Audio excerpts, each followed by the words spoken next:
sitting here in Santa Monica having dinner because we're all part of the Overwatch League. 2 years ago, none of us really kind of knew this was going to be a thing. 2 years ago, Overwatch came out and I was like playing games, not going to school. Yeah, my parents like didn't want me to do this for a long time, but now my parents are really happy. So how do you feel now playing on Seoul Dynasty in America? 여기가 미국이긴 한데 뭐라 하지? 한국인들하고 같이 있으니까 그냥 여행 온 느낌? 와서 막 같이 하는 느낌이라서 더 좋은 것 같아요. Did you think you would be coming to America and you would have thousands of fans? 깜짝 놀랐어요. 그렇게 많은 팬분들을 보고 정말 깜짝 놀랐고 그냥 그 생각뿐이었어요. 그냥 게임으로 인생 성공하겠다 이 생각뿐이었는데 그렇게까지 팬분들이 많을지는 몰랐어요. Is this a dream? 집 놔두고 이렇게 어딜 가는 것 같아서 씁쓸하긴 했는데 그래도 더 잘 될 거라고 이제 다들 응원해 줬으니까. Is that really intimidating or is the challenge kind of exciting? 사실 힘든 게 더 커요. 아니, 영어를 완전 못해서. Are you studying English right now? 조금씩. 쿠키랑? 자신 있어? 자신 있어? 해봐야지. Your parents, are they happy for you to be in America? Are they happy for you to be a pro gamer? 꿈이 없어가지고 그랬었는데 이제 이거 하고 싶은 거 하신다고 좋아하고 있어요.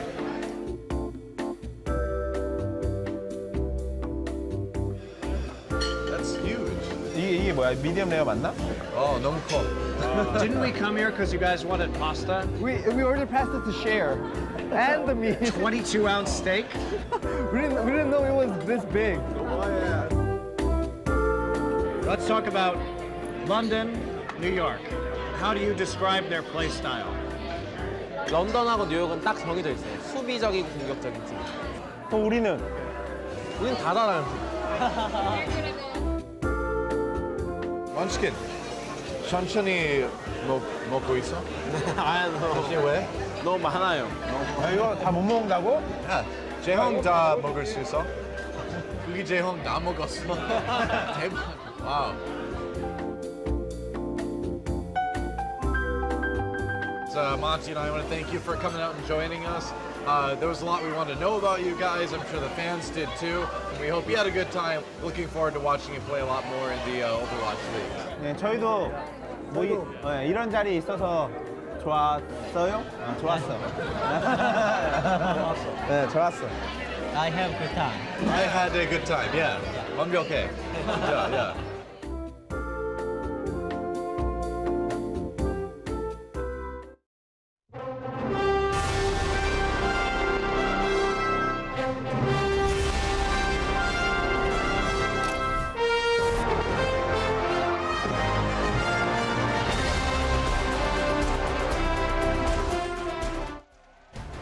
The kills coming in for the Dragons. Meanwhile, Jaehong, of course, picking off one, got low. Great start for the Shanghai Dragons, man. Dio will win the duel. Miro getting in there again, a little bit more damage. The Dragons will not be stopped. MG coming in, knocking him down right away. Toby comes in. Whoa, Dio with the 3K. Jaehong back on his famous support pick. Now Shanghai Dragons trying to come in. Seoul may be able to find that clutch team fight win. Oh, nice follow. Whoa!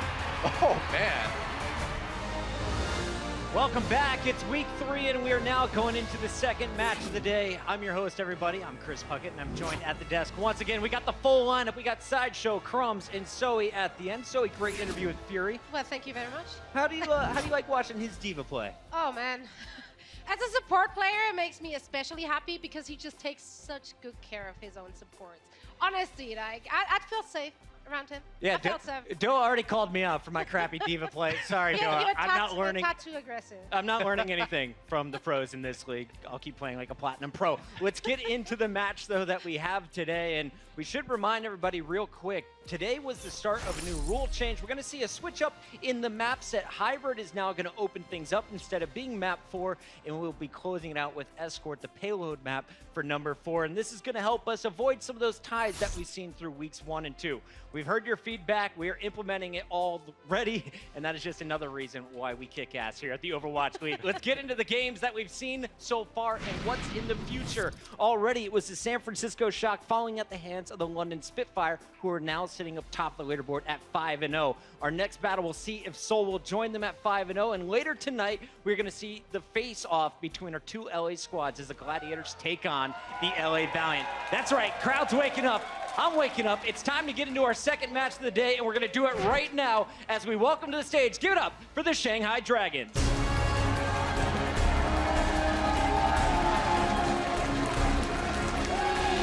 Every single day, the Shanghai squad is working. They're improving. Last week, though, they fell at the hands of Houston and Florida. But what improvements did we see from this team, Zoe? Well, we definitely saw a lot more adaptation, a more strategical approach starting in their second match in week 1 already, actually, where they came in with a good game plan on Horizons. They played the Sombra Moira and the Tracer mobility combo. They had some really well-executed pincer attacks, which also led to their first and so far only map win. However, last week they really showed up and have high hopes on this team. Sideshow, who are you going to be keeping your eyes on from Shanghai today? It's got to be Dia. That guy had a fantastic Widowmaker performance in the preseason when they played against Seoul, in fact, and did actually give them quite a bit of trouble. I think in general, their tank play has improved as well. So they are coming off a fairly decent Numbani, which was still a loss for them, but it was promising against the Florida Mayhem.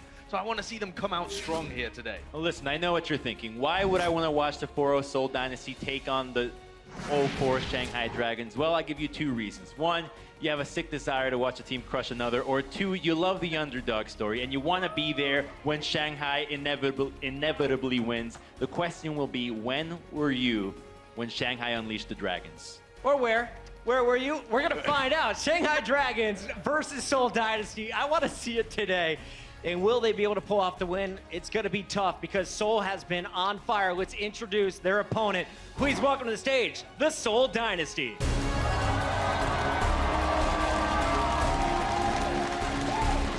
This Seoul lineup is so absolutely stacked today. It's Bunny leading the squad. They come into the match 4-0 after beating Florida in the Boston Uprising last week. And you know what? Despite their stellar performance, they told me that there were some games in past weeks in which they were not satisfied with their performance. They want to double down on different strats, generally flexibility on maps, and also kind of adding on to the hero pools of the players. And I hope that flexibility means that we get to see the microwave strat come out. We saw the Torbjorn out of London Spitfire. If you don't know what the microwave is, it's the Ana and Symmetra, nano boosting Symmetra and just cooking everybody. You know that Jae Hong has a sick Ana. If we can just add Toby Symmetra to the pool. We haven't actually seen Symmetra. Exactly, it's the one remaining hero. We've got 25 heroes in play so far in the Overwatch League. Will today be the day we see number 26? Sideshow, though, let's talk a little bit about this lineup. Today, we're seeing some fresh faces in this starting lineup here for Game 1. We certainly are. We've got Zephyr, Bunny, Wiki. This isn't what you would normally think of as the starting roster for Seoul Dynasty, but for sure, they are one of the best teams at adding in these new pieces and still performing at an insane level. Just keeping the core together of Toby and Jae Hong, and then having a few of the older players like Miro there to guide the style has worked so far beautifully, and they've avoided a lot of the pitfalls that others have fallen into. This is week 3, right? We're getting close to the halfway point for stage 1. We know at the end of the stage, the top 3 teams are moving on to play for some serious money. But for today's matchup, watching Seoul versus Shanghai, what are you hoping to see from the favorite team, the Seoul Dynasty? I'm hoping to see not just a continuation of their style with the newest players and being able to still keep up really strong ult economy and stuff like this, which has been kind of what Seoul Dynasty are known for. I want to see little different bits of flavor as well, particularly coming out from Wiki. That guy has a really large hero pool, and I want to see something different than just the Tracer coming out from Bunny. We need to explore these new players from Seoul Dynasty. We love watching the full roster. Zoe, what are you looking forward to? I have a little bit of a crush here, I have to admit it. It's Ryu Jae Hong. I just want to see him going off once again.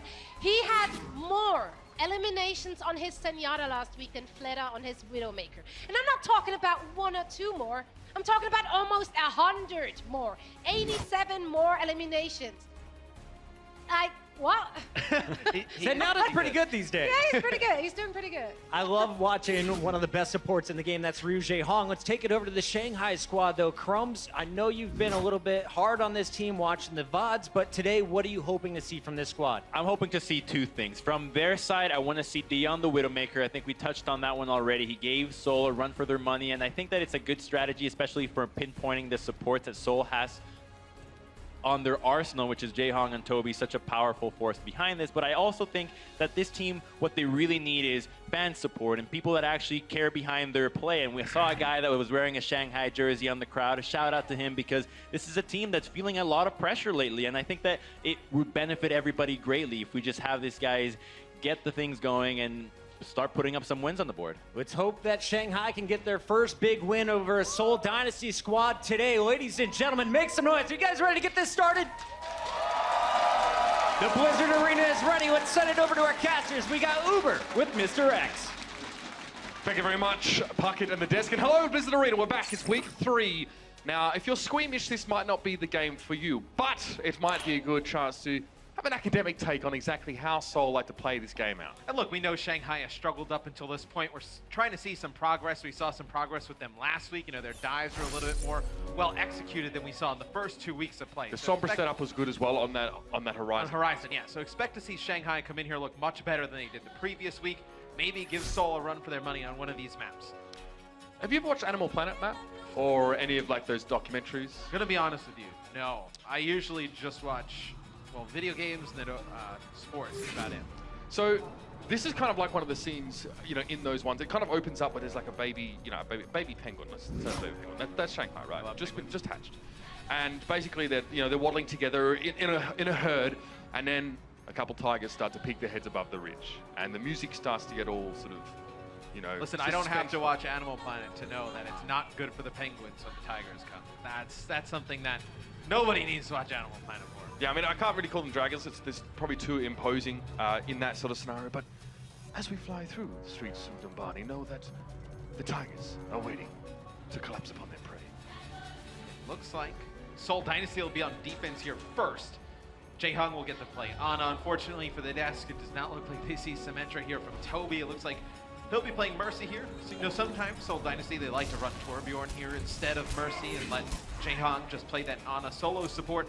And it looks like, I know, pretty thin. You have Bunny on the Tracer, and you're going to get Wakid playing the 76.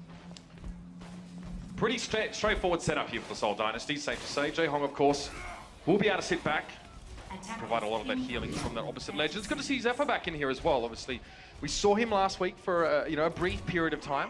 Obviously, well known for his flex tank.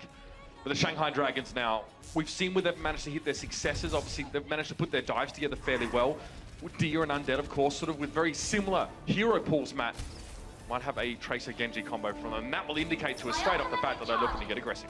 Yeah, and I think the star player for Shanghai up until this point has been Dia, so look to see him do some nice things on the DPS heroes. You know, he plays quite a few of them. This time he'll be playing Genji here to start things off.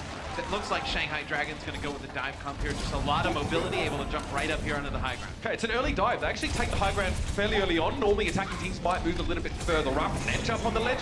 And they're trying to find Jae-hong, but look how safe he is. Zephyr is just moving back to make sure that the Anna stays protected. And then the Dragons just have to opt to sort of drop to the point and try and brawl out a little bit more. Roshan finally gets picked off by Bunny, and again, that might be a rough start here. Zephyr does get desuited, but Trisha uses a lot of their micro rockets onto Zephyr now, trying to pick him up. And Dia's in the background getting damage done, though. Zephyr's down, and here comes the Seoul Dynasty. Yeah, Shanghai was playing really slow when they got up towards that high ground. They're trying to locate 2 players. They're trying to locate Wakid playing the Soldier 76 and Jae-hong on the island. They couldn't really figure out where those 2 players were. They ended up seeing Jae-hong in that far hallway. They dove him. Wakid was over on the other side, rotated around. See a lot of teams dive towards that high ground, trying to get the 76 down, force him down from the bridge. Maybe you get a support down there as well. Seoul, though, with some great peel coming out from their tanks. Zephyr especially able to get back to Jae-hong, support him with that defense matrix. They're playing defensive, the Dynasty right now. Obviously, we heard Bunny claim that they can play both an attacking and defensive style. But now, we see an attempt once again for Roshan to get onto the back line. But D was on his own. Roshan didn't even make the jump. He couldn't get up on the edge. And the body grenade definitely didn't help matters for the Shanghai Dragons. And that'll be another one done, if I'm not mistaken now. It's going to be an Anubis used by Jae-hong, and Miro just found altering in the back line there. It's not going to be a great start. Wakid going to hold onto his tack visor for the time being. It's probably not required here now. He's already found himself that pick on altering. Yeah, and what they do there is the same exact thing, Shanghai, on the offensive side. They go for that top right high ground. Wakid, the same exact play as their first attempt, goes all the way around to the left. He gets the nano boost on the 76. Nobody up there to contest him, because at that point, the two tanks for Shanghai are on the point. They're fighting there. They can't turn around and just fly up. Then they're just going to get pummeled from the players on the point from Seoul Dynasty. They need to figure out where Wakid is. They need to take him out right away. Dia was solo 1v3 on that top ledge that first dive. Didn't quite work out. Roshan either didn't make the jump or got knocked off. It's safe to say that Zephyr could have booped him off with the mech there as well, so we want to give him the benefit of the doubt. But Wakid now might have a chance to go for that tactical visor. The engage has begun again, and Roshan with Primal. Wakid's still trying to decide how he wants to come about this fight. This is a very important guy to be watching right now. Where he sets up will be where a lot of the damage is going to be coming from. But Dia goes down yet again. He had his Dragon Blade to no avail. And he saw Roshan use Primal Rage. He goes all the way to that top left to chase out Wakid, and then he has to go till he goes like all the way through the hallway pretty much. Then it's going to be the attack visor coming in here from Wakid, putting down a ton of damage. See Roshan just trying to stay alive here. Undead will fall, Roshan will fall as well. I believe Altering makes it out with his life, but he actually used Valkyrie in that last fight. So now for Shanghai Dragons, you're going to make some changes. Undead will play Soldier 76, so maybe you see them go a little bit more for the high ground control in that far left. Try and get that 76 in a position where he can do a lot of damage, but only 60 seconds left here, Mitch. You switch out both your DPS players. You would just use your Valkyrie. You do not have a Transcendence. You're in a very difficult spot if you're Shanghai. I didn't feel great about switching to a 76 in this particular scenario as well. It pretty much guts a lot of your dive potential. Dia obviously needs to access the high ground on his own. They swapped the Tracer player as well, which I find really interesting. Undead dispense with it, so... Okay, we'll see how this works. Zephyr now again, trying to keep Jaehong alive. Zushu, going to find Toby, so that is going to be the Mercy down. Perhaps an opening here for the Shanghai Dragons. Zephyr, 2 feet on the ground. An opportunity to go for a self-destruct here. This might be the fight they're looking for. Undead did find Wakid from the high ground. Zephyr trying to get a self-destruct, but there's no one around to really be affected by that one. Miro with that nano boost looking for a target, and yet most of Shanghai are grouped together. Was that a res? Altering gets Roshan back up in the fight. There's a lot of value in that. They're going to need the Winston. See Roshan battling on the point here against Miro. In a lot of trouble. You see all the members of Shanghai Dragons just trying to get back. Freefield needs to stay alive here. He's so weak. The Primal Rage will come out. That forces out Transcendence. And he's not going to be able to get back towards the point. Zushu launches a self-destruct here. It's Roshan on the point, trying to keep this one alive for Shanghai. Opportunity for Dia here. Zephyr goes down to a pulse bomb, and he's brought back up. So they still have the Tracer, the Dragons do. With the 2 reses here, Altering has brought back a tank. And of course that Tracer. This might be an opportunity for Shanghai to make a move. We're keying up on the high ground, and Roshan trying to get the Mercy, bit of a tinkle with a Tesla cannon. They managed to get there, but only just now 2 minutes and 25. And they've got to keep moving along here. They found Miro and Toby to get a bit of stagger. And it'll give them some breathing space for now. And Soul invests there. Valkyrie there at the end of that fight, so the Shanghai Dragons able to take point 8. They will now start moving the payload here. Undead getting close to attack visor. We'll see if he can get up in the high ground and put that to good use. No changes on the side of Seoul Dynasty. They're going to stay with the same exact comp. It's going to be Jaehong getting close to a nano boost. We'll see how they decide to use it. Use it onto Wakid if he has that attack visor up top on the 76, or most likely on the Miro. I'm dead now. Attack visor from up on high might be the play here. He's left the payload for the time being, so perhaps a wrap around. That's going to be a nano boost committed. Probably the Miro as it often is now for the high ground. It's going to be the tactical visor from Undead, but no, Diva's going to prevent most of the damage coming through. He gets one though. Jaehong falls, but it might not have been worth the use of that ultimate. No, I don't think so. Pulse bomb together, decent on Zusha, and then Zephyr going to get himself that self-destruct kill. Freefield to back away. Altering won't get away alive. They're going to stagger the Mercy out for an additional 7 seconds or so. And that will be the end of that one. 1 minute and 20 on the clock here. The Dragons don't have much ultimate-wise to go for. An Undead pulls that attack visor, Matt, when obviously Zephyr was there to still eat up most of the damage. Yeah, that's the thing. I mean, when you have Diva and Winston in the game for the opposing team, and you have that attack visor, they can just fly in with the defense matrix with Diva, and then Winston can just get up right in your face, just kind of split that damage, eat it all up. It'll be a self-destruct that comes out here from... I think that was for a reshoot. Yeah, I don't think it was overly offensive. Look at this, Wakid going behind enemy lines with attack visor. This is going to be massive. Oh, this is going to be nasty. Undead was going to get out of the way, but now, very quickly though, Zushu was able to respond to this one here as he moved into position when the Diva, and Wakid is actually just going to think better of it and back away. Could have been scary, but in fact, maybe it's an overextension. He's not going to make it out with his life, and you're going to see Valkyrie being used here by the Shanghai Dragons. Trying to stay up for this one, it's going to be Valkyrie coming out from Seoul Dynasty. See if Shanghai can advance the payload here. Roshan uses Primal Rage, trying to create some space here. Bunny trying to work around enemy lines here, trying to go one-on-one against D. He gets really low, forced to back up. I think you're scared to take the duel if you're Bunny. Dia is probably one of the most frightening aspects of this particular team, and Bunny opts to back away from it. Now it's Fall for choice, so many targets to go for. Miro down early in the fight, probably needs to be resurrected there, but Roshan has also fallen. Both teams lack their Winstons, they lack the damage soaking, they lack the engage potential from those two heroes. They need to be brought back. It looks like there will be. Toby goes down though, so Shanghai is the only one with a Winston. Yeah, Undead switches to McCree. He's able to pick out Toby. It's a huge kill there. Jaehong is kind of behind enemy lines here. You see, waiting for this Transcendence. He's going to use it, get onto the cart. As that happens, Zephyr actually falls, so you're going to try and just keep Miro tapped out on health, and Wakid. Wakid falls just as he's about to get tack visor. Things are falling apart here for Seoul. Oh, Jaehong had to back away from that one. It is going to be the second checkpoint for the Dragons. Pure grit, determination has gotten them this far in the map, and now they still have 1 minute and 20 on the clock. Crouching Tiger, maybe not so hidden dragon. We've seen some gems so far from the Shanghai Dragons. And Shanghai is going to have a big ult advantage in terms of support ultimates coming into the next fight. You see Toby at the top of your screen, 45% towards Valkyrie. Jaehong just used Transcendence. You're going to have Transcendence in Valkyrie and a Deadeye for the side of Shanghai Dragons. See how they combo these ultimates. Maybe they can finish this map. On the dive here on towards Jaehong. Jaehong been playing relatively far forward here, up towards the side. Dia gets cut down, though. Bunny runs him over. Had no chance to respond to what was going on there. And Jushu can't keep Undead alive. He must have run out of defensive matrix, so they've lost the McCree for another few seconds. It's going to slow them up a little bit more, and in fact, put them in a position where even getting back to where the payload is right now will either be A, lethal, or B, too time consuming. Yeah, getting through this choke is very difficult, especially when the other team now has supports ult online. You have Valkyrie for Toby, McKee with the tack visor. Oh, it's going to be Shushan getting deep neck here. This is not good. They're just going to leave him in Mini Diva. At this point, you may be thinking about just going back to the spawn, swapping out, swapping back in. You have the time though, Matt. It's only 12 seconds left in the round. Oh, this could be bad. This could be real bad. Self-destruct coming in there. Zephyr just puts it in the underpass. It doesn't claim anyone, but Wakid gets himself too. He used the fact that everyone was scattering from the explosion to make it an easy tack visor kill. Undead's forced to go for the Deadeye, but he's the only one that really does drop despite his name being what it is. Free fill down to Zephyr now. You can see desperately on the payload is Roshan now with the flailing fists. But it's going to be too much, I think, here for Seoul. Well, Roshan's using the Prime Rage, trying to stay alive. If Dia can get to the cart here, he's going to get a contest. You have Altering coming in with Valkyrie. He's able to bring Dia back into the fight, and Roshan. Could be an opportunity here. Dia takes down Wakid. Headshots were good. Bunny now just trying to stop this Shanghai Dragons train from building up some momentum. Jaehong's got some space in the back line as well, and he's looking to try and make sure that Diva and Winston don't get up in his face. Seoul have had to take a step back here, a pause, maybe start to respect their assailant a little bit more, but Miro's caught Undead there. Primal Rage does net that kill for the Seoul Dynasty, and now they're going to be looking for more. Self-destruct on towards Freefield as well. He is now dropping down, and this is Seoul coming back in. They're breaking into the fight again.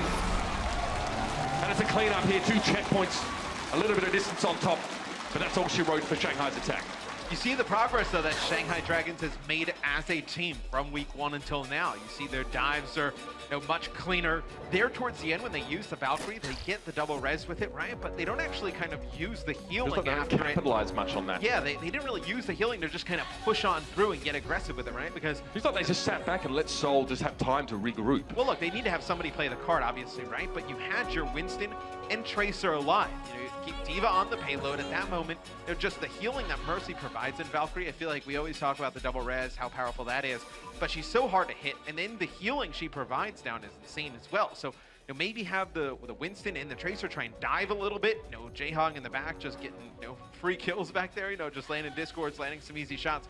Maybe you needed to play a little bit more aggressive there towards the end with that Valkyrie. Well, we see players like Philadelphia Fusion's Neptuno quite often go for a preemptive Valkyrie in these fights to support a dive or an offensive attempt. And it can be very helpful, but perhaps Shanghai communication maybe not exactly at a premium there. They didn't know who to go for. Regardless, this is good progress on a very long map. In fact, one of the longest hybrid maps we have in the pool. But now Shanghai have an opportunity to try and defend here. So, again, having a couple of those players picked apart, we don't really get to see too much of Bunny and Wakid, getting mixed in a little bit more now. And Zephyr, of course, as well. Well, we don't get to see them in together. Yes. We get to see one of them in with Flutta, and Flutta just kind of... Or Munchkin if he's in over these games. Or Munchkin as well. Munchkin, a very talented player. Seoul Dynasty just has such a wealth of DPS players now. It's insane. Set up here for the Dragons. McCree to start with here. So, again, you've got to respect Seoul's dive here. If Undead does get jumped, and we've seen Undead struggle a lot, to deal with the dual threat of Farah and Tracer, but it's a triple DPS comp from Seoul. Yeah, we've seen this from them, one of their previous games, a little bit of a different setup in terms of comps. So it'll be Toby as the solo support. Jaehong will be playing Pharah here. So this is going to be very hard for Undead to deal with, right? Because he has to look up in the sky and respect the Pharah, and then he's going to have just Genji and Tracer just diving right in his face. Jaehong sits back now, uses the aggression from his tanks to just give him a bit of space, and now it's easy damage. Roshan forced to jump back into his little bubble there, but the rest of his team's not being protected. Oh, Jaehong gets a bit of damage down with the rockets, but Undead is there. He actually gets a nice headshot on Toby, and 3 kills for him in that fight. Shanghai will not be pushed down so easily. Dead goes big there in that first fight. So you're wondering how he's going to deal with all of these threats coming out of. Picks up 3 kills there at the beginning, and you know, he's just kind of hanging in the back hallway. So you saw when Seoul jumped up, they jumped over towards that top right. It's really kind of hanging deeper in there because when the dive comes in towards the top right, where you see Jaehong shooting there, he's going to rotate all the way in that back around the stairs. You can see his outline on your screen to the left there a little bit. So the dive comes in from that top. They're waiting. They maybe even bait at him, trying to bait him out here. So they want to peek out on the left-hand side. And Jaehong was ready for it, though. He instantly looks across. He does see Undead there. Undead with a cheeky roll, and this is dangerous for Jaehong. He's up in the air. Toby's trying to keep him healed up, but it's a McCree. Damn it! You can't do much about that. Undead takes him down. Plenty of consistent damage available, but Weki's found himself too. Undead and Ultring are both removed from the map. No mercy here in both centers of the work coming from Seoul. And now it needs to be a recovery attempt here. Dia managed to find Zephyr, gets the D-suit and deal with a mini Diva, and Weki's going to have to back out. Seoul's going to stick with solo support. They're going to have Jaehong just switch from Pharah over to 76. So now you're going to be not as easy as the target in the sky, right, for Undead to pick you off. You're going to be able to put down some more consistent damage on it, and that's really it. Dangerous for Ultring here. Oh, gets away. Okay, didn't have a Swiss strike there. He didn't quite connect the shurikens on it. In fact, he extends into Roshan, who picks him up. Both Winston's fighting kills in this fight, though Shusho being brought back up. And Jaehong needs to respect this. Primary age Winston, very, very difficult for a 76 to deal with up close. But as soon as he gets out, you can see Jaehong is still chomping at the bit to get into the action. So Aldering has used his Valkyrie in this fight, so you're going to have just Transcendence here available for Shanghai Dragons. Waki will have a Dragon Blade. You're going to get a Tack Visor here as well from Jaehong. A lot of great ultimates coming online here for Seoul. Let's see how Shanghai responds. Going to be instant Transcendence now being used. Over on the point by Freefield here, and Undead was trying to go for a Deadeye, but Zephyr shut him down with the micro rockets. This is an opportunity now. Jaehong gets shut down immediately, but it's not going to matter at all. Waki's down there with the Dragon Blade. He's found himself 3, Ultring being the first of those Dragon Blade kills. And there's no chance for the Dragons to break back into that one. Jaehong might be barking out the wrong tree with a couple of those positionings, but again, he did his job. He definitely took a lot of that attention away while the Dragon Blade was going nuts. It's so difficult to defend in that position for Shanghai, because what do? Do you put all that emphasis on getting Waki out of the action when he has the Dragon Blade, or as soon as you hear that Tack Visor, everybody just looks up, because you have to get Jaehong right up in his face, or else he's going to take you out. So really a no-win situation there for the Shanghai Dragons. Coming into the next fight, Roshan will get very close to primal range. They have a Pulse Bomb as well. We can see what he does with that Dragon Blade in the instant replay.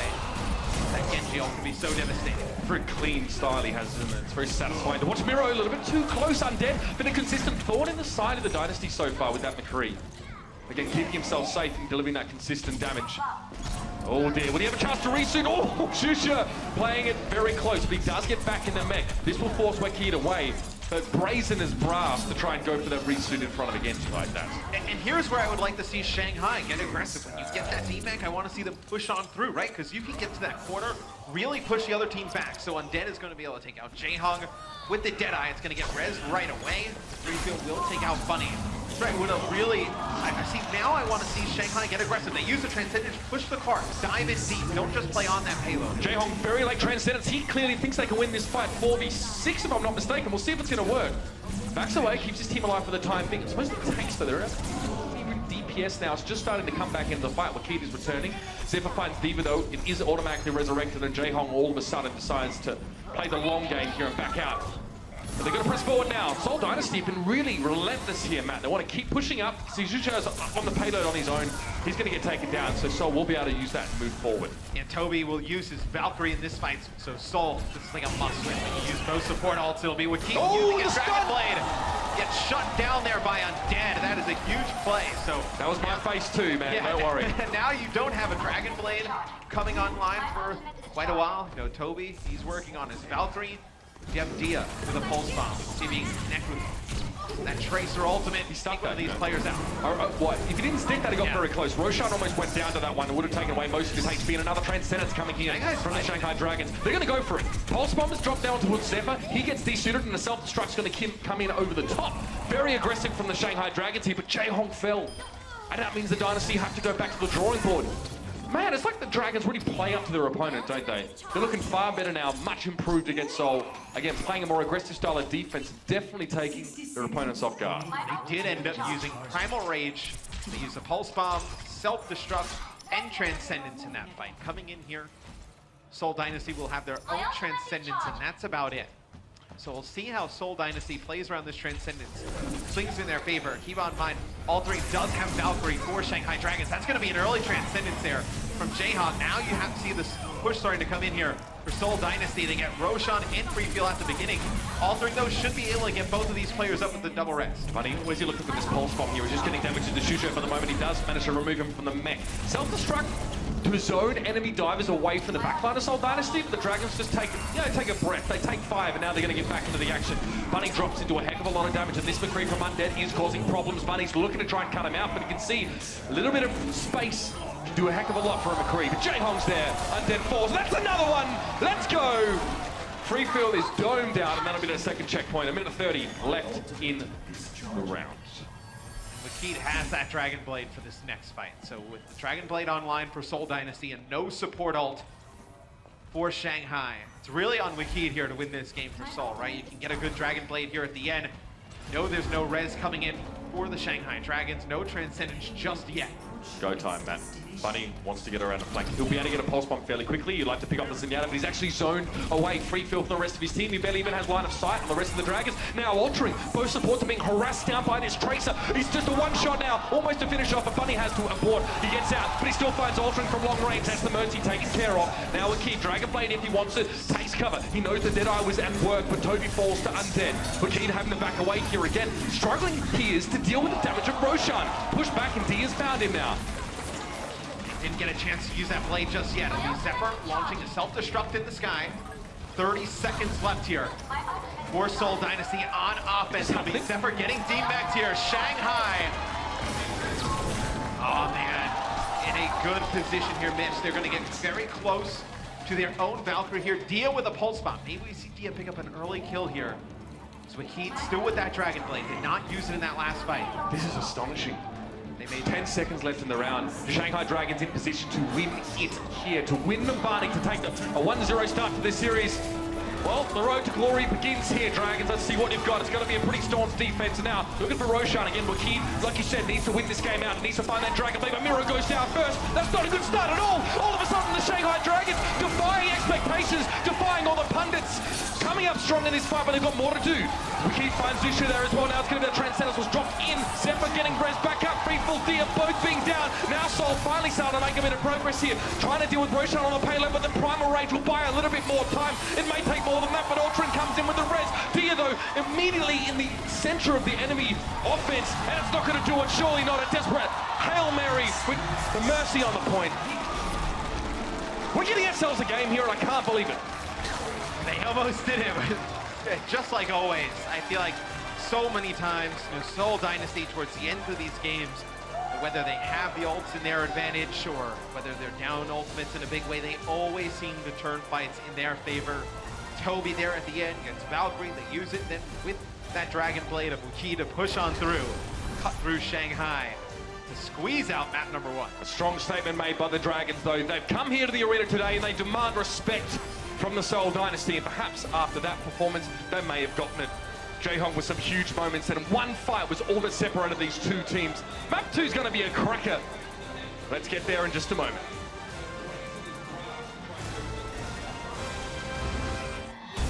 The Overwatch League is brought to you by Intel and Omen by HP.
the most successful players in Overwatch history. It's the Seoul Dynasty. It's going to be fantastic to see. 우승해서 서울 다이너스티라는 이름을 널리 알리고 싶습니다. 당연히 저희 팀이 가장 잘하는 팀인 것 같습니다. And they have added some unbelievable DPS players. Letter before is a guy to watch.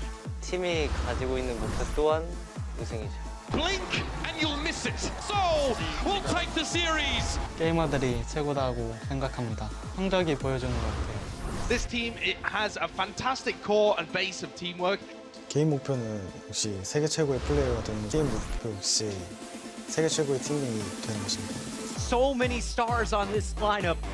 팀을 위해서 제 목표는 당연히 우승이죠.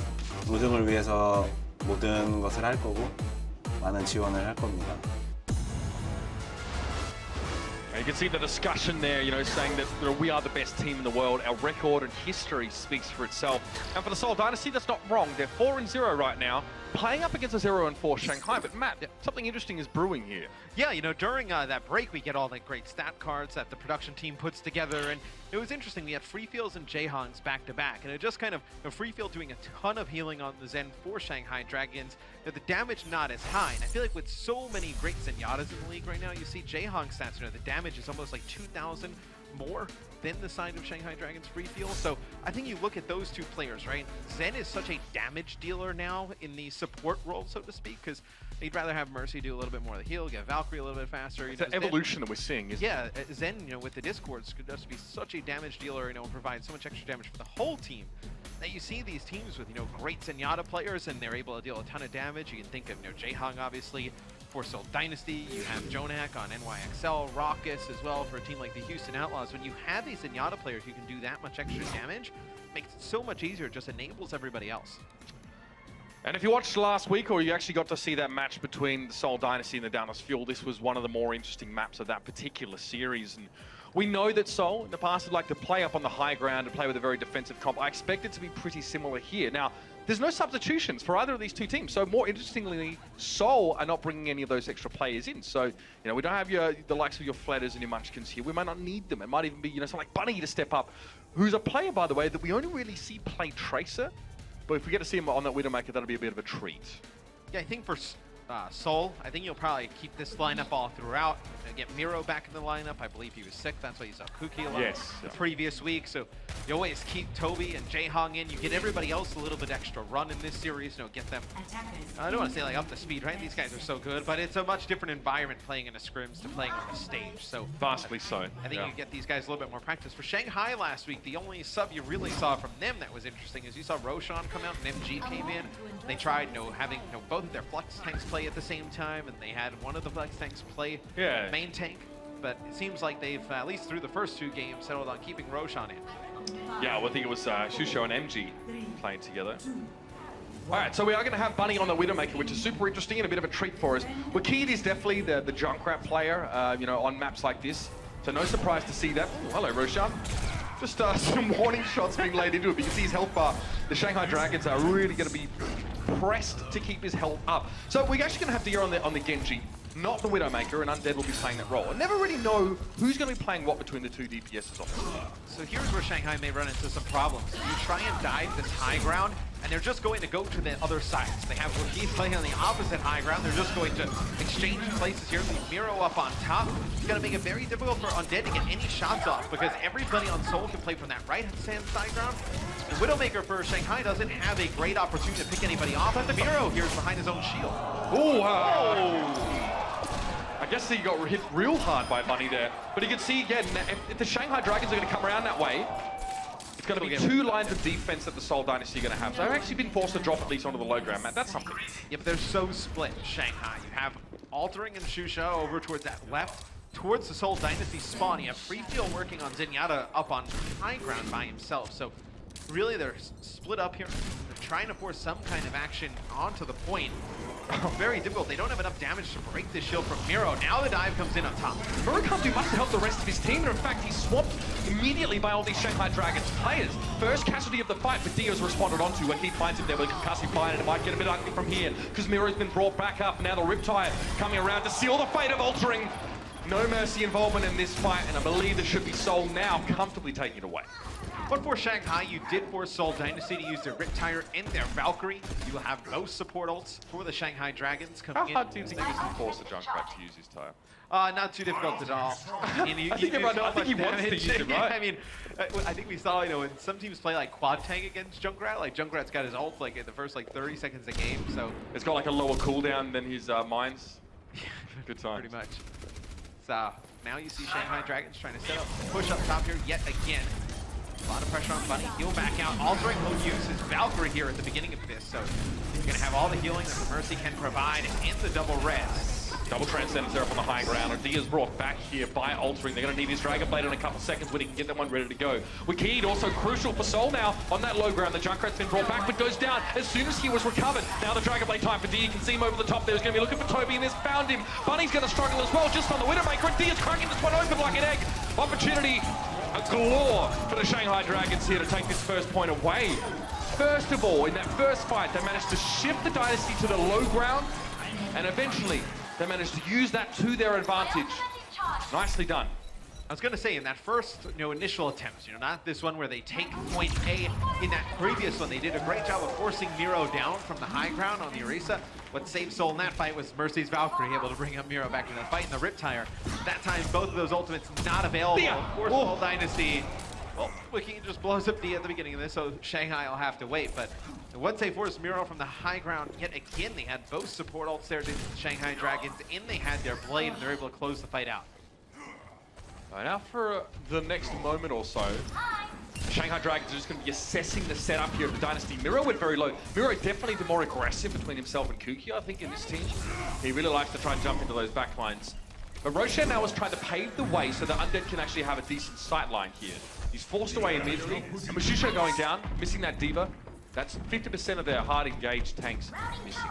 So they're going to have to wait here. Is Zushan back in the fight? You see Zephyr playing on that high ground, gonna wait potentially if Undead gets on that top arch. Just peeking, seeing what's going on. And then Bunny has known that Dia is pushing that right-hand side, and it's actually interesting, they caught it there for a split second. They had Miro going from one side, and then they had Bunny coming from the other, just trying to force Dia into a tough spot there and a little bit of a pinch. That's gonna force Dia to back all the way up. They're just hoping to boost his opponent off the high ground. It seemed to have worked, at least Zusha dropped to the lower ground anyway. Zephyr considering a self-destructive of his own now because the fight has begun over on the point. Micro Rocket's doing a lot of damage, and Wiki's got a bit of space to use here. Miro back. Again, that's a lot of value in HP returning to the fight, but Roshan also is resurrected in similar fashion. Riptire, Wiki was forced to use that one there to make sure Zusha didn't jump on him, and now the Transcendence from J-Hawk. So there are being ultimates drawn out of the Dynasty. There is respect to play here. Miro to chase down, very close to the Primal Rage. He'll be looking for Undead on the high ground with that Widowmaker. He's finally got him there as well, but Undead found his kill early on. Still it's going to take more than that from the Shanghai Dragons. Ults used from everybody here in this fight. Altering will take out Jaehyung. The Mercy kill towards the end doesn't really matter. So Miro will earn himself Primal Rage. They tried to engage with both support ultimates there, did the Shanghai Dragons. Just still not enough. Both support ults up on the side of Seoul Dynasty. You also had Wakid with that Riptire, just hunting for Altering. He actually connects with Shusha. He actually got some demeched. And it forces Altering to hold on to that second res for a while. Shusha is actually trying to die there, as Baby Diva to get right back in the mech. It takes a while for him to ultimately end his life. Yeah, Wakid almost has 77% of his next Riptire, so it's been one per fight at this stage. So he doesn't mind using it on just getting rid of a Diva if he gets to stay alive. But Toby gets sniped out. He's taken down by Undead. The McCree actually just peeks in with the Peacemaker and finds an important kill, but Bunny responds. Undead and Free Filler both dropped to him and Dia. He's trying to make ends meet over on the point. There are some big bodies, some big tanks up there. Dia was trapped for just a moment, but he's able to break free and continue to fight. We keep standing just above them on one of the platforms here, and the bubbles are making it a little bit hard to get that consistent damage done. The Shanghai Dragons didn't quite have the gumption on that point to continue fighting. I think maybe Undead maybe extended quite deeply for some of those kills. He did find Toby. It takes more than that. Yeah, but when he kills Toby, they're not in a position to make a push. And they decide to push anyway, and it's just Miro and Bunny jump right onto Undead, and then who do they find? They find Freefeel all alone on that right-hand side. They jump him right away as well. Yeah, both supports and Diva for Seoul Dynasty on the point. You weren't going to just plow through all of them with that much healing, so see if Undead can get another pick. He gets it on the Jayhawk. Let's see if they can actually capitalize on this. Losing Dia so early might have been the play. You can see the attempt. Undead finds a Riptire. Even used a flash for that extra little bit of damage on it. And now to chase down. Needs to connect with Bunny, but Bunny's going to be crouching here. Still gets in though. That'll be it here again. Shanghai, again, losing one player at the start of the fight on this map makes it very, very hard for you to win it out. The rest of his team were already regrouping. The Dynasty have had a lot of time to sit on these support ultimates. There's a minute and 7 seconds left in the round. The Dragons have to go pretty soon. So the Dragons will make changes. They'll have Undead go to Tracer. Dia will play Genji here in this setup. Do you have your Valkyrie? Have a pause here. So we'll figure out what's going on. Refield getting very close to a Transcendence. So you're going to have both support ultimates online for the Shanghai Dragons. We'll see how they go about this now with this dive composition. I like with the change from Shanghai because you weren't capitalizing on the picks that Undead was getting on the McCree. He was getting one, pretty consistently at the beginning of these fights. You just were not able to dive in and take advantage of them. Again, there's always a risk as well using McCree on this particular map because, again, the extent of his escape potential involves a very short roll, about 3 feet in any given direction. Of course, it gives him a bit of a reload there. So, again, it can be very, very tough when he gets leapt upon against a tank like Miro, who likes to, even defensively, be very aggressive and get on top of you. I mean, just think about how difficult it is to play McCree on this point. The chokes are so small. You have a Junkrat on the opposing side, and you have a Winston and Tracer, so there's nothing you can really do, right? Because the Wakid on Junkrat's just spamming the different chokes. He cannot walk in. He's a very slow character, McCree. And then you have the Winston and Tracer just jumping on you as well. We're back in the game here. So already Shanghai have decided to get this one started up. See Miro being aggressive, always trying to get into that back line here. He is that kind of player, trying to bounce away from Dia, but Dia getting a bit of extra damage. He's going to force that primal range out from that Winston. Altering has used his Valkyrie in this fight, and that's allowed him to bring back Roshan. One more reason in the chamber. We'll see if it gets used, because Jaehong just speeds himself onto the point. To zoom out of here, giving that healing with the Transcendence. Wakid getting very close to a Dragon Blade. So now that both support ults were used for the Shanghai Dragons here, you're going to see Toby use his Valkyrie, bring everybody back up. And he was holding on to that Dragon Blade. One, in case things got dangerous, then he would have used it as soon as they knew they were going to win that fight. After both support ults are used by Shanghai, he holds on to it. Oh, actually, they don't know that altering is sitting in the corner. Look at Mercy just hiding here. Again, he has no Valkyrie, so the value of altering on this pick is definitely diminished. A couple of switches here for the Seoul Dynasty, so Toby going to go towards the Ana. They're more than happy just to switch it up. Time just got away from the Dragons there, unfortunately. And that last fight, I mean, it didn't seem like the last fight because there wasn't a lot of suspense around it. That's because, obviously, losing your Winston so early in that fight for Shanghai really hurt them. They did go for the Valkyrie Resurrect to try and get him back into play, but after that, very little went the way of the Dragons there. Whether it was a mechanical issue or something else, they lost that fight so hard despite using both their support ultimates. And they didn't have a great opportunity at the beginning, of point B to really snowball it, like take control, because they have, I believe, Shusha gets picked early on the D.Va, he gets demacked, then they lose Dia, diving in as Tracer, so they have to wait for an extended period of time. And at this moment, they're still playing Undead on the Widowmaker, so they're not able to provide him a lot of space to get anything from the top arches. They end up playing McCree instead of the Widow. They still can't get anything going because the Junkrat and the Winston Tracer combination on Seoul Dynasty. I would have liked to see them switch that dive comp a little bit earlier, put more pressure, get to the point as a team. Here's a bit of Dia's work so far in this map, and we've seen him highlight on so many different heroes, but the Genji display was excellent. This was really what won them that first point. And I would have liked to see after this, Undead did some good work with Widowmaker on point A. Go over to Tracer. When you see Dia putting in work there on the Genji, you're trying to coordinate the dives. That's what they were trying to do, because as soon as they would play for the picks with the McCree and get one, they would try and dive right in right away, but you don't have mobility with your Zen, and you don't have mobility with the McCree, so you're really just sending in your Winston, Mercy, Tracer, and D.Va in there against everybody. The Junkrat on the other team is able to just blow up those characters, take them down, chunk their HP rather. So how do you want to see them play around this McCree then?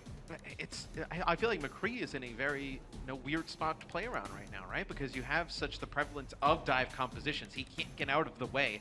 He has, you have to dedicate a decent amount of resources to keep him up, right? You're going to put your Mercy right there. Your Mercy can't heal the Zen while you're trying to keep the McCree up, so you're kind of giving up one of these two heroes.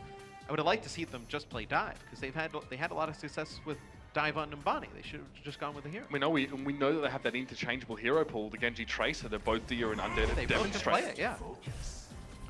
Now Dia, again, Dia was famous for his McCree. This is what made him really famous back in the meta that saw Nano Boost actually give you a speed boost as well as the damage mitigation and damage boost. It was a meta that we call the Beyblade meta. Basically, you'd get a Reaper, you'd get him up to his Death Blossom.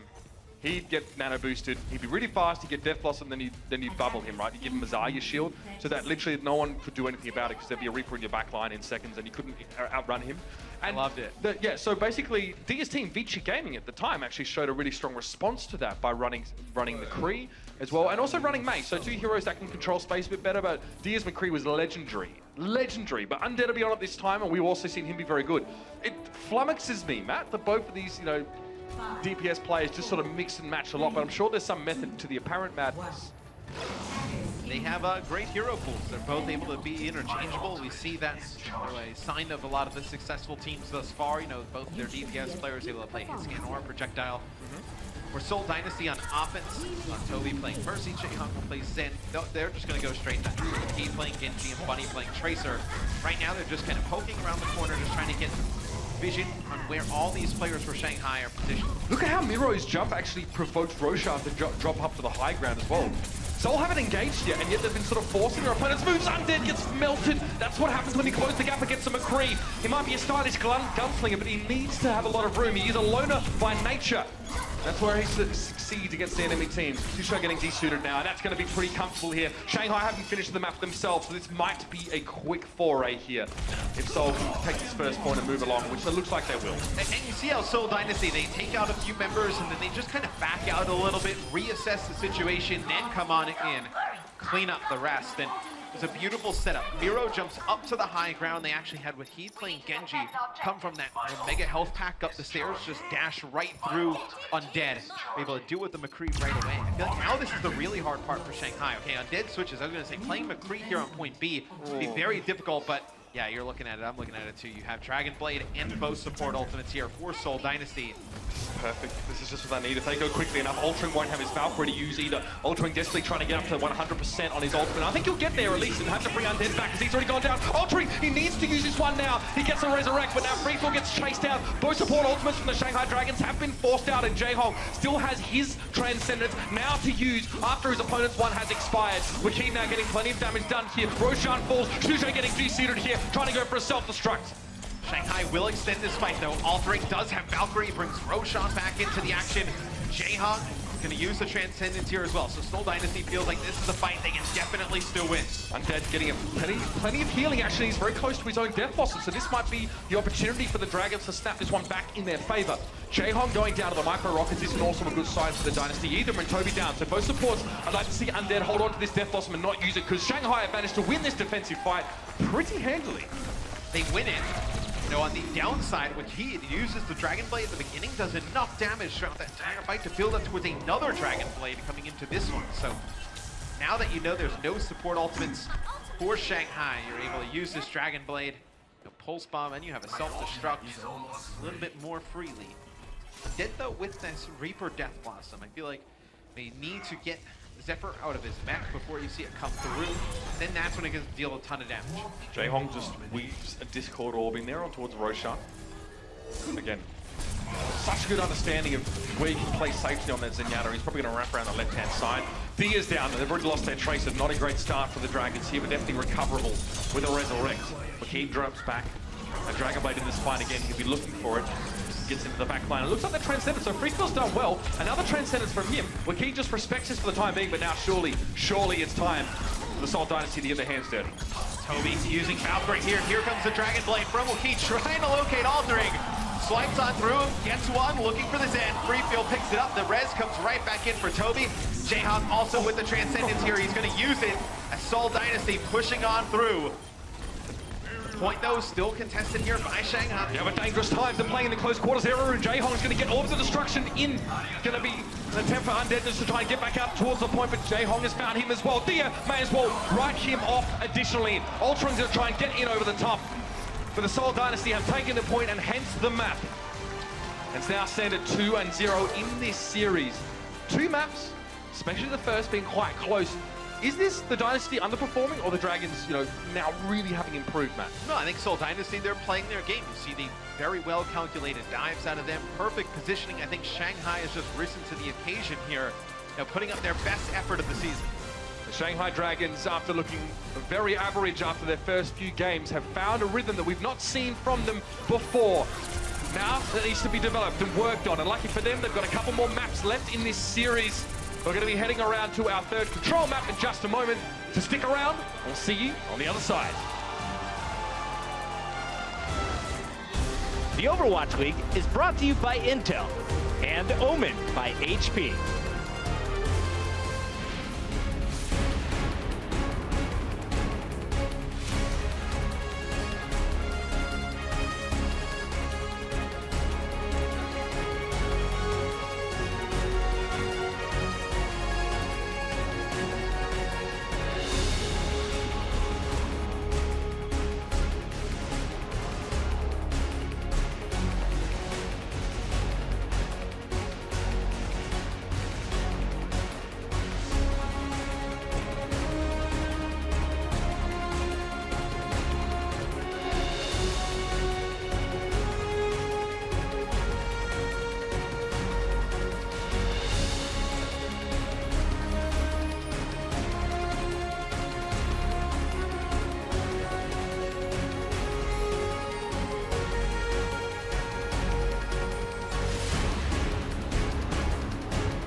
We are back. It's halftime, and so far it's Seoul Dynasty up 2-0 over the Shanghai Dragons. But if you've been watching the games, this match has been surprisingly close.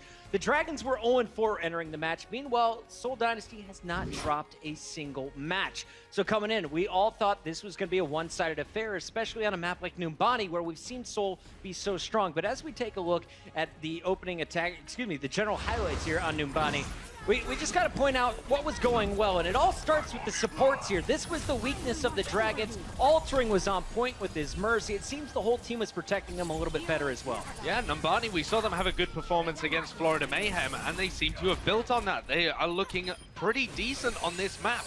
Undead had a really strong performance. His individual play is right up there right now. And Altering, as you were saying, increased in what we were expecting from him. They got so much value out of these Valkyries. And they've showcased that they're willing to experiment and become more flexible, especially Dia. We thought this guy was going to be the entire hit scan player, switching over to the Tracer a little bit more consistently. And then the Genji eventually, right? He was supposed to be almost like an aim botter when it came to aim. Projectiles weren't his thing. And this is a team that's recognizing, okay, here's the weaknesses, here's the problems, let's shore him up. Players stepped up in every single role, and it's very impressive to see how far they've come in how little time. I think one of the most impressive things of today was this crowd. You guys were getting behind Shanghai. You cheered for them on point A. Even the overtime, the fans here in the building were counting down. It seems that Shanghai's slowly starting to evolve a bit of a fan base here in LA. But there's one guy that has always had a strong fan base, and that starts back at his Apex days. Ryu Jae-hong has been going off throughout this series. In Sideshow, we have some clips from just his first game of some of his best moments. Yeah, Jae-hong was absolutely on fire. He started it off by 1v1ing Dia when he pulled out his Dragon Blade. Misses the sleep dart, but still hits him. Biotic nade into the second one, taken out. Wait a minute, he's got the Mercy helping him out the whole Sure, time. yeah, he absolutely does. But still, you wouldn't expect the support line to be able to deal with a Dragon Blade in Genji that much. But that kind of comes from Shanghai Dragons not supporting Dia as well, and it allows Jae-hong to have these moments where he just goes huge, because the game gets a little more scrappy, because Shanghai, although they look improved, are not quite as clinical as some of the other teams that we have in the Overwatch League. They're developing to that kind of level, but that's a playground for Jae-hong, and he goes wild. And he was amazing on the Zenyatta throughout. Ana has not been in the league very often. If she is being played, it seems like it's Ryu Jae-hong with control of her. How does she fit into the meta right now, Kurt? Well, obviously right now she's still struggling because Mercy's being so popular, but Ana is a hero that every single ability is game-winning. The Sleep Dart can win a fight, the nade can do the same thing, and so can your ultimate. So this hero under the right hands with right timing and accuracy is just so devastating ×3. Yeah, it works so well on Numbani as well, because the defenders have a high ground advantage, so you can stay kind of safe. You don't need to have as much of your team peeling for you on Ana, and when you get people in your face, you can get those biotic grenades, and it works out excellently. That first game was very tight, and I think it was a wake-up call to our Seoul Dynasty squad. But going into the second map, it's Temple of Anubis, and once again, it's Shanghai with a slow start, but eventually they're able to capture point A. Sideshow, you're going to walk us through this one. What did we see in our second map? Yeah, so I've got a Telestrator replay here that just illustrates how the Shanghai Dragons were approaching this. So here we go. You can see that as the Shanghai Dragons have attacked, they've come all the way around the left-hand side, and they're going to go for a really long flank all the way up to attack the post that the Seoul Dynasty have set up here. And that, because they've left Undead behind, that allows for a big sightline over here, and also allows them to have a two-pronged attack. So Bunny recognizes this, and he's dropped back on the Widowmaker. He doesn't want to challenge Undead directly, because he'll get flanked by the rest of the team. So as the rest of the Shanghai Dragons come around this left-hand side, you'll see that their aim here is just one thing, and one thing only. It's to have a fight where Miro is knocked off the high ground, because you need the Mei to boost Miro into that position. So as soon as he goes down, there's no recovery from that. He can't get back on the high ground. So they dive. They're trying to push Miro off. He stays alive a little bit. Zephyr gets a boop on him. They manage to demech Shushu here. And Roshan actually dives super deep at the end, is able to cause a lot of ruckus in the backlines, and eventually Miro gets pressured by Dia, who eventually dies and drops off. So the important thing there, though, is that Miro falls off the high ground, and it sets them up for their next fight. And the next fight for the Shanghai Dragons actually is something that is a concept that a lot of teams are struggling with, which is making sure that you use your ultimates to win your fights when the other team doesn't have them. So you go in for the drive fight, you get the enemy with Mercy ultimate out, and then you use your own. And that is what I think the Shanghai Dragons was doing very well in this series, understanding the timing windows that they had and keeping track of the enemy ultimates. It's so important, but it's such a simple thing that you might overlook, but it makes such a huge difference to understanding the timing windows as to where you can actually attack. And this is what that fight is, right? You see that the tire comes out, the Mercy ultimate comes out, but Altering has 90% on his. Sure, he dies, but the purpose of this fight is not to cap. It's the next one. And of course, it went to that second point, and this is where Seoul was able to once again hold so strong. Ryu Jae-hong on that Zenyatta. You saw some great play from Toby so far on the Mercy, but let's talk about DPS versus tanks. You're moving into the second half. You're the Shanghai Dragons. Who do you need to put your focus on first? Ooh, I think at the moment they're in a situation where they need to start tank busting. So instead of focusing on diving deep into the backlines, where Dia's had a little bit of difficulty, but Undead's had a lot of success, if they work around Undead's McCree, when Seoul Dynasty go aggressively into them, they'll be able to get flashbangs off and really focus on taking out Miro and Zephyr, or whoever gets fielded for this next game.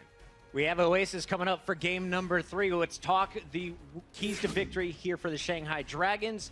What composition do you use? We've seen double hit scan come out from the DPS players in the past. We've seen Undead running on the Widow or the McCree. What are you hoping to see from the Dragons going into our third Well, map? if we see the Dragons revert to their previous style, we could see the Lucio come back. We know it can work in some points in Oasis, but right now I think that they're probably likely to stick with the Winston and the D.Va, just a very standard composition, because they're trying to catch up with the meta, right? This is a team that was struggling a lot to even keep up. Now, I think that they're just going to run the exact same thing that most teams are running. You have the McCree, maybe the Faraz every once in a while. Hopefully we get to see D actually bust out the Faraz, because that could be a very successful pick if combined with a good tracer. I'm hoping to see some more Roadhog. Let's hear it from the crowd. Do you guys think Shanghai can bring this back in the second half?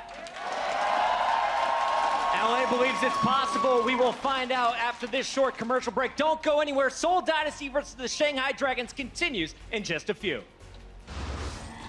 The Overwatch League is brought to you by Toyota. Let's go places.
Now the kills coming in for the Dragons. Meanwhile, Jaehong, of course, picking off one, got low. Great start for the Shanghai Dragons, man. Dio will win the duel. Miro getting in there again, a little bit more damage. The Dragons will not be stopped. MG coming in, knocking him down right away. Toby comes in. Whoa, Dio with the 3K. Jaehong back on his famous support pick. Now Shanghai Dragons trying to come in. Seoul may be able to find that clutch team fight win. Oh, nice follow. Whoa!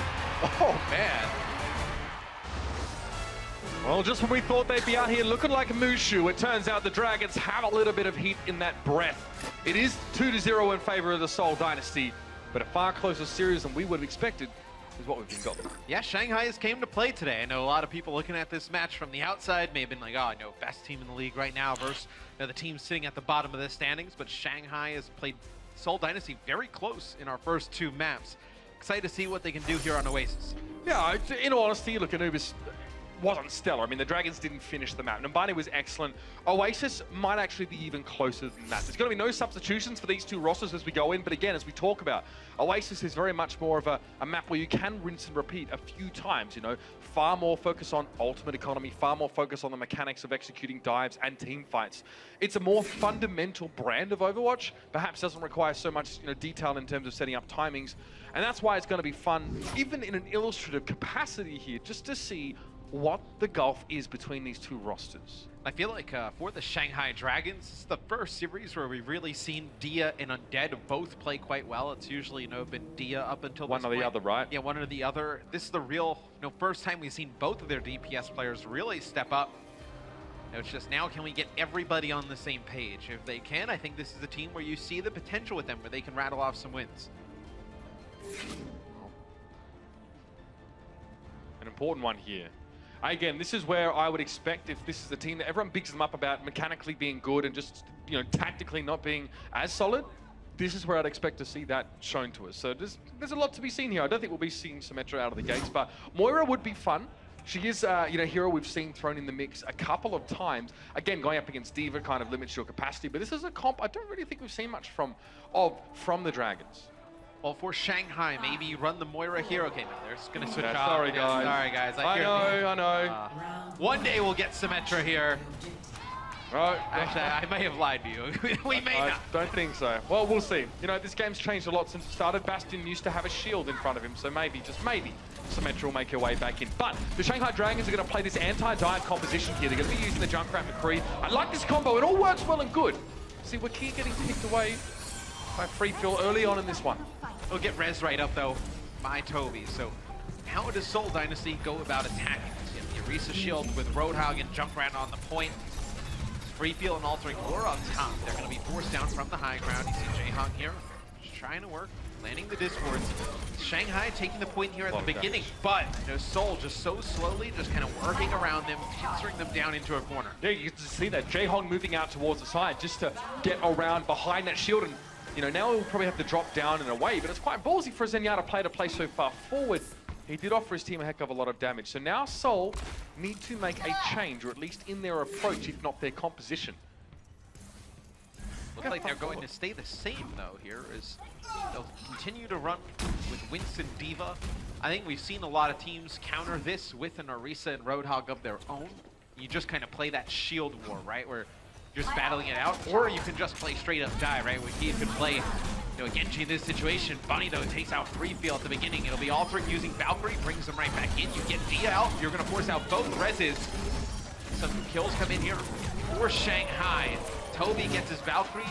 Don't think you'll see him use it this fight. He's going to back on up. Okay, so the main reason Seoul lost that fight is because Mercy just res 2 people. There's not really much you can do about that. Great breakdown there, man. Yeah, well, I mean, I'll be honest with you, that's all it was. Unsung hero or not, Seoul didn't want to press the issue anymore. They wanted to save their own Valkyrie, their own double resurrect for the next fight.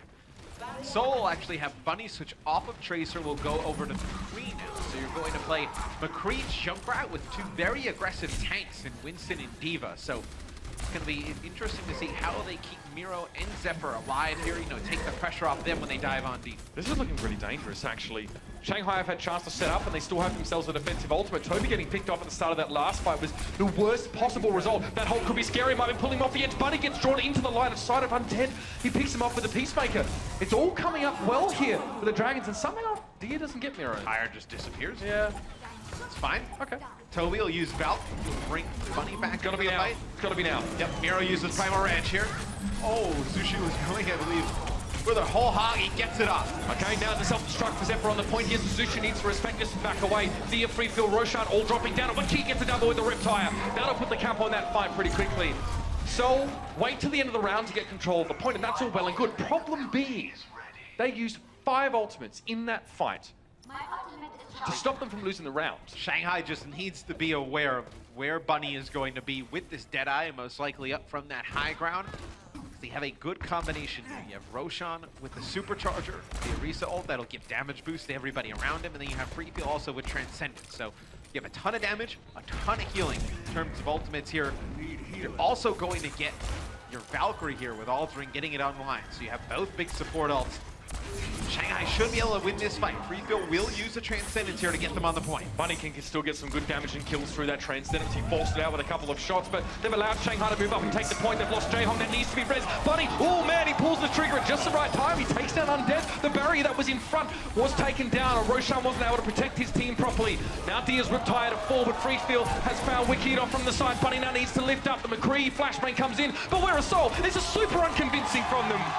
And the Shanghai Dragons take the first point here on Oasis. Seoul looked listless and unsure. They had to invest so many ultimates, did Seoul Dynasty, to get back to the point to swap it in their favor. It's that great combination of Transcendence plus Supercharger. You also have, McCree and Junkrat, 2 heroes who already do a ton of burst damage, right? Now when they're getting healed up constantly by the Transcendence. It's that first pick, though.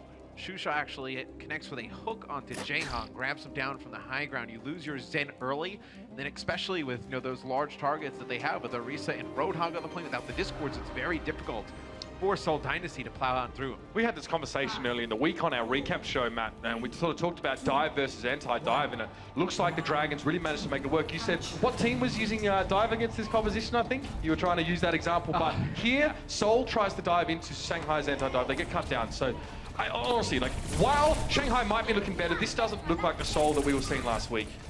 So Wakid will play Pharah here. This is a very good Pharah map. It looks like for Shanghai Dragons, you just have the tank switching things up. Dia will play Tracer here, and Dead will stay on McCree. It'll be Wakid, though, getting that first pick. Wakid now looking for yet another one. Point now can be contested, so this early fight was very much just a formality.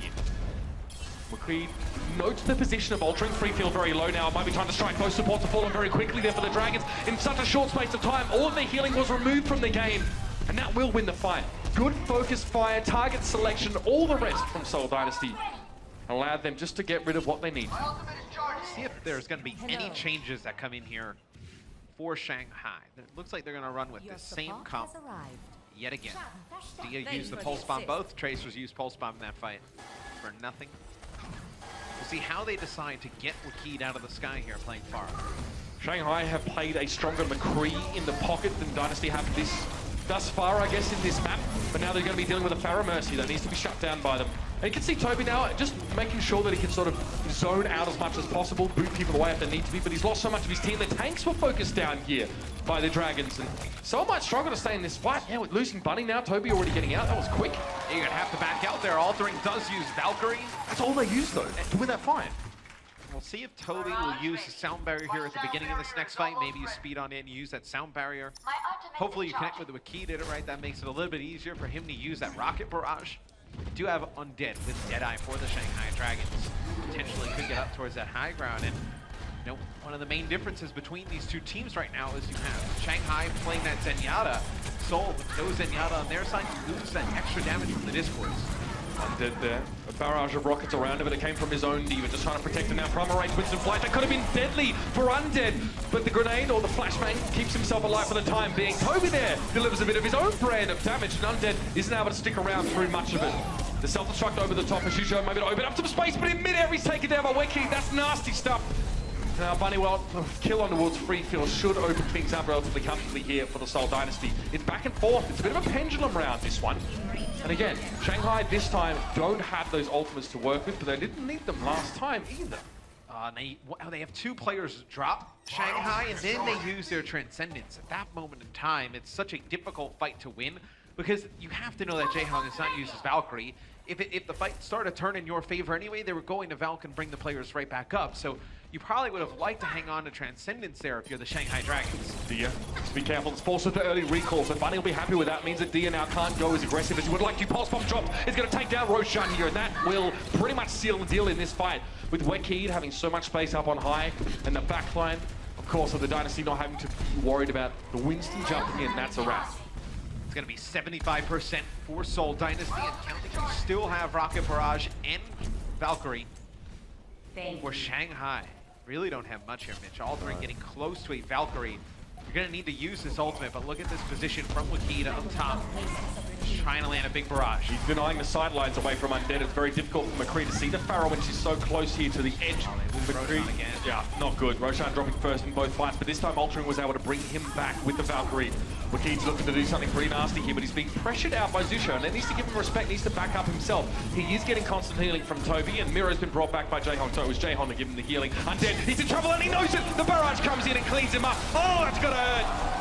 Susho gets cut down as well. Didn't even see where he was in that mini diva, but he was not long for this world. And now with that overtime, now with Seoul Dynasty in charge of this round at the very least, it looks like we're going to head to a deciding round here on Oasis.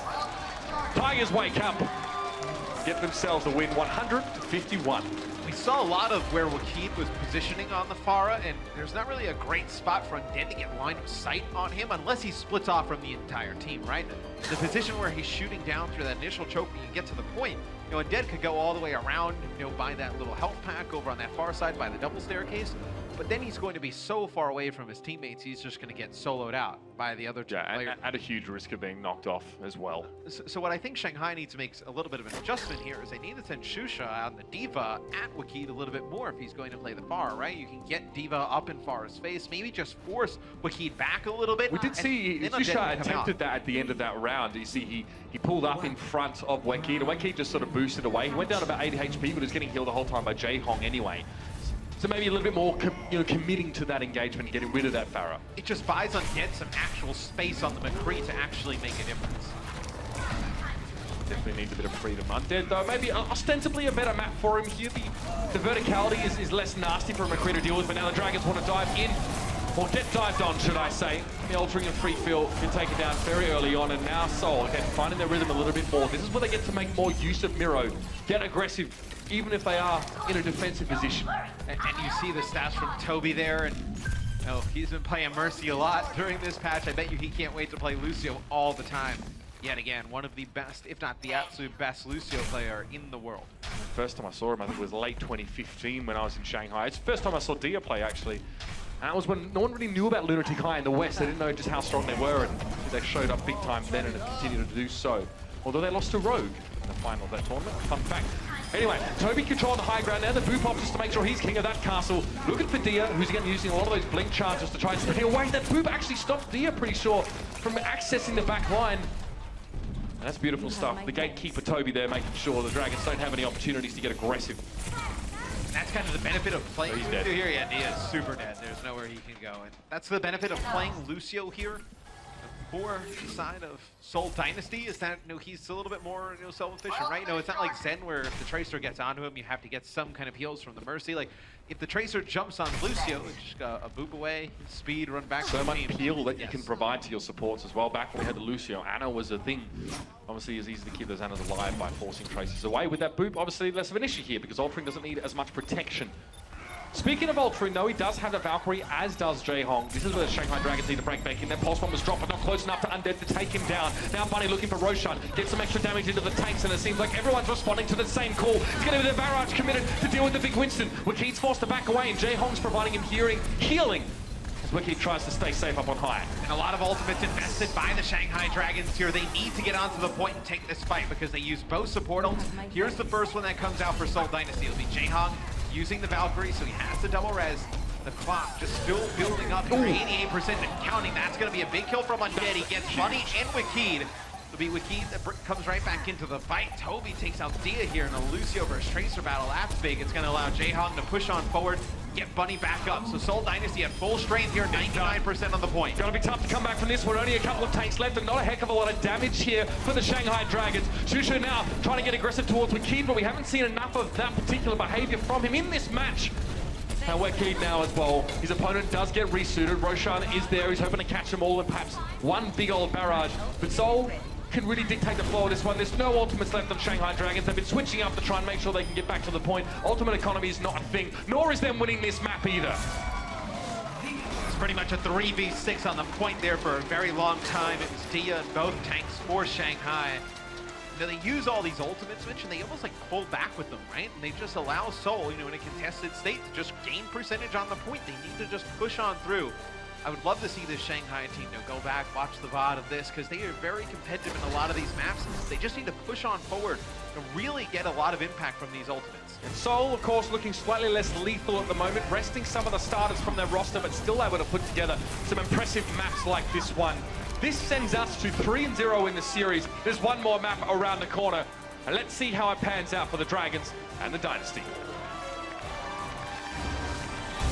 The Overwatch League is brought to you by Intel and Omen by HP.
Overwatch League represents a different direction than esports have taken in the past.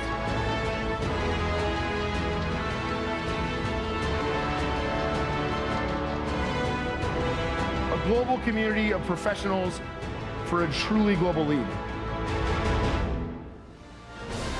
To jungle out here in the Overwatch League, ladies and gentlemen, sometimes some teams just aren't able to cut the mustard up against our greats like Seoul Dynasty. However, the Shanghai Dragons have actually shown us a higher level of play than we're used to seeing. So it's a pleasant surprise to see this series being much closer than was expected, not only for us as viewers wanting to see a higher brand of Overwatch, but also for the Dragons, who we know have been working their butts off to try and make this competitive. Yeah, look, a much different Seoul Dynasty roster than we see in a lot of different matches, right? No Fleta so far, no Zumba coming into play, and we've seen Kuki in a lot of their matches as well. They're running Miro the entire time here.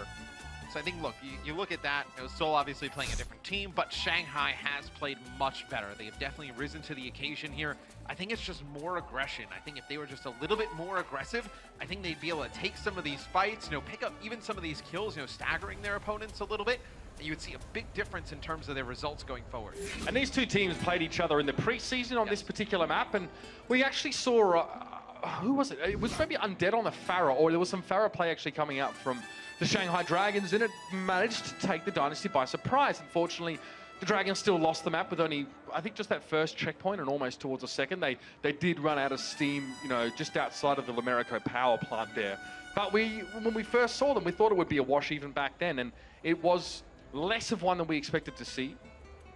But again, I'm returned to this point. It definitely feels like Seoul are allowing, you know, the Dragons to take a little bit more advantage of them than they otherwise would let. You know, it could be maybe the communication still building up here. You know, obviously we've got Zephyr, you know, Bunny in the mix as well. Maybe we see him probably a little bit less, and Wicked obviously is a bit more of a specialist that gets thrown in here. So I don't know. I'd be interested to see sort of what the talk is on the desk and about this match, but the Shanghai Dragons are looking much better. Yeah, bad part for Shanghai is that you still have Toby and Jae-Hong in the game for Seoul Dynasty. Those guys such difference makers in terms of supports. And I think Shanghai, we kind of hit on it. You know, again, they played great in this series up until this point. We'll see how it goes here for them on Dorado. But I would love to see from them is to really kind of come out with a style that they can fall back on. And we talked a little bit about it on the recap show.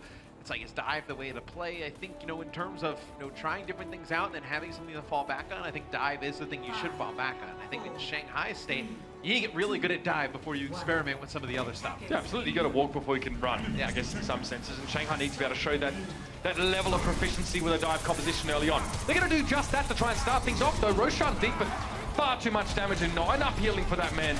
Wiki was able just to throw multiple of those concussive mines in. And the splash damage was real. Again, the Junkrat makes it very, very hard to get in safe with your main tank and hit the back line. It's interesting strat there from Shanghai. They have free field play Lucio there at the beginning, give a little bit of a speed boost, try and come up that side stairs and go around. You know, maybe they knew the tanks were playing up on that close building. You see where Miro and Zephyr are right now, try and get around them, but good adjustments there from Seoul Dynasty. They take that first fight. There's an adjustment here as well. The Dragons are playing a little bit safer, and they're not diving straight onto the far ledge. In fact, they just head up to the top of that first building to get towards the main tanks of the Seoul Dynasty here. So they're learning. You can see the cogs are turning. Digger's locked into a bit of a battle with Bunny, but Bunny fancies altering as an easier target. Digger needs to shut him down, but altering does fall. Good focus from the Dynasty there to remove the Mercy from the picture, and the rest of the Dragons will soon follow. So we don't get a chance to see it here until the end, but Undead playing the Pharah, he's actually in the 1v1 against Jae-Hong. No Mercy healing Jae-Hong. Jae-Hong just sitting up on that high ground, and he's able to stay alive on through it. Just do enough damage to just keep Undead away from him as a non-factor. That's huge, because in the rest of Seoul Dynasty, you can focus on the fight that's going on the payload. In all fairness, Jae-Hong is being healed up there, but not the entire time, yeah. So it's a pretty strong position, and it's a hard one to break. Ideally, the Dragons want to try and draw Toby out of position from healing Jae-Hong to healing a main tank. Then they can switch their focus and try and hit the back line. But right now, the Seoul Dynasty are giving a little bit of progress here. Self-destruct thrown in.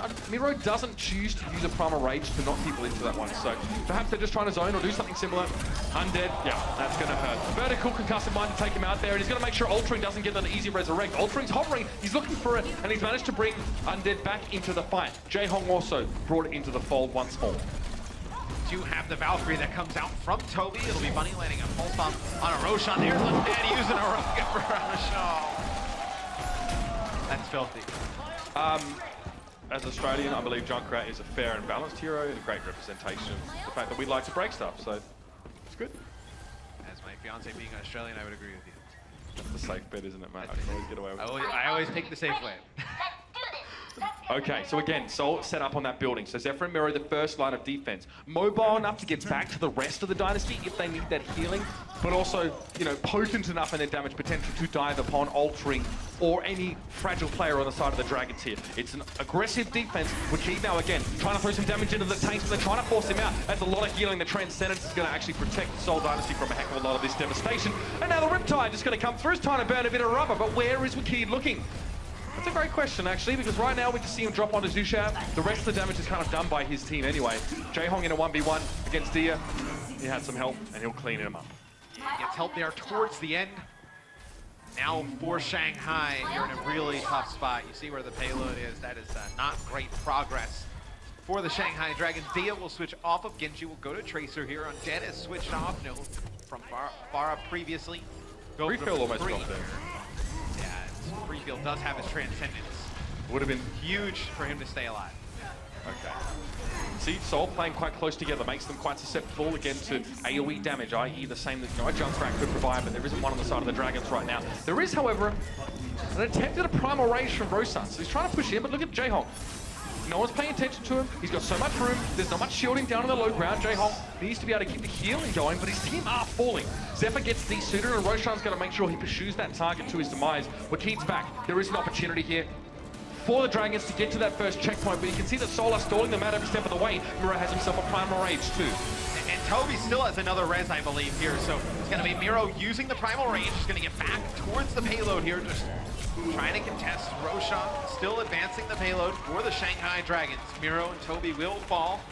So Shanghai should be able to keep moving the payload on. Yeah, they're good. They're good. They're going to get that first checkpoint and keep this match going. A bit awkward. I mean, Miro primal rages and then drops down into a Diva's self-destruct and gets stunned. So most of that 1000 HP got stripped from him pretty quickly. What I thought they were trying to set up is for Miro to just play the cart for a while, because Toby still had that second res. Potentially fall, get res, and then use primal rage. Then you would have contested so much time that you would have had Zephyr and Wakid coming off the spawn. Dia there just getting cut down to 40 HP before he could even properly start the fight against Jaehong. His recall was forced out. Miro on the low ground here. They're just trying to stall the payload. You can see they're just sitting on the payload to force the Dragons down. The Dragons know they're very limited on time, so as long as Seoul just sort of prevent the cart from moving, it's always going to force Shanghai to drop down and deal with them. There was no way Toby was getting away from that one. Dead Eye, Dead Moth.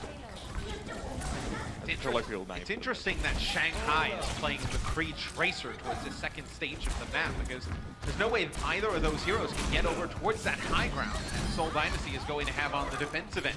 I mean, obviously McCree can do a ton of damage at range, but when you have Seoul Dynasty playing up in that high ground, especially when you're going to want to send your tanks up there for Shanghai, and you don't have a Tracer, or you have a Tracer, but you don't have a Genji or like a Widowmaker. Tracer really doesn't have that vertical potential. No, She's fast. She can't blink upwards, you know. I mean, she does come from behind up the staircase here. I mean, most likely there's going to be either a Junkrat trap, or Junkrat's going to be able to turn around and put down a ton of damage through this little narrow alleyway. Dia now, he might be looking for Wakid here. Possible. Jeez, that's wishful thinking, my dude. Doesn't quite connect. Drops onto the health pack there. And Dia is left without his quarry. However, still a chance to compete in this fight at least. Undead found Bunny early on, so Shanghai were able to find their opportunity elsewhere. What's Wakid looking for right now? Again, trying to send his Riptide to the payload, but he gets taken down before it makes it. Bunny back. Freefield's got to be careful. Gets into concussive by and thrown just a little bit too short to claim the life of the Zenyatta. But Wakid wants to get down and dirty now in the fight. Another mind throw, but he's out of them. He gets cut down. It was the Holden Freefield cleaning him up. In a good position with the Zenyatta, and Toby needs to respect Undead. And it looks like he's going to make his way forward. It might be another checkpoint here for the Dragons. They get it! A minute 45 on the clock, but they get it done. A pretty confident and comfortable second stage of this map, really, for Shanghai. Yeah, they just kind of rolled on right through. Not really a lot of defense coming in for Seoul Dynasty. Wakid will play Genji here in this setup, so it looks like Seoul's just going to go with all-out aggression here. We go towards the later half of the game. That's really good, just going to challenge Undead here in the back, right? Yeah, they haven't been able to pressure that McCree out too much thus far. I mean, again, when you're running a Junkrat, you have half of the dive potential that you otherwise would. Oh, Jaehong, you don't want to get caught in there, my friend. Oh, Zephyr to the rescue, though.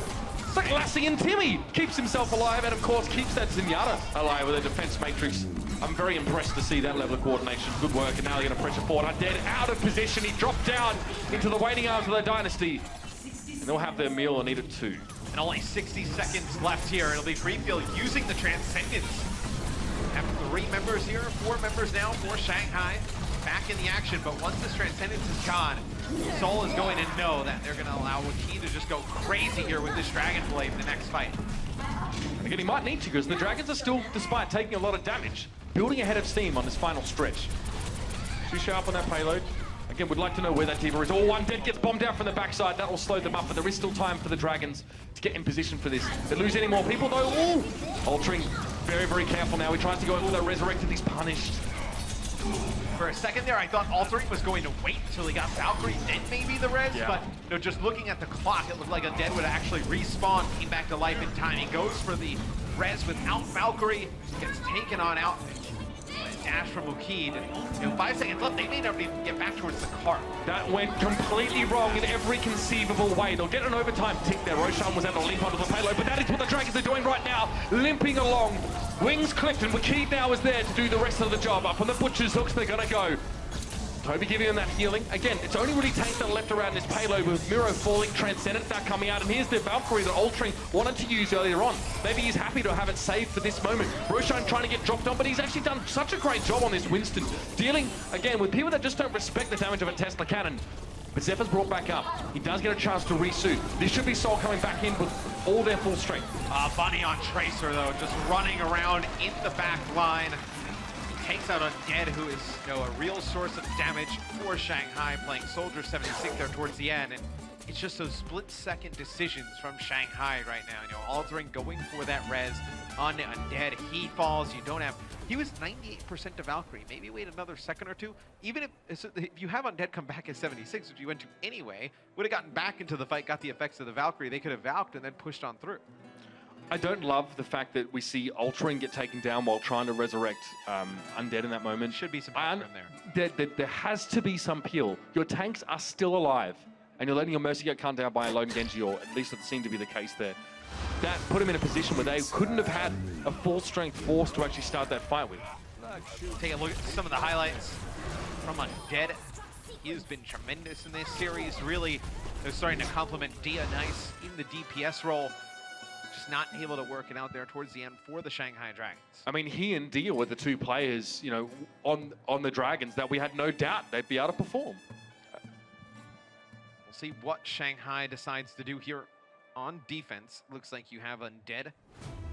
Gonna play Widowmaker here.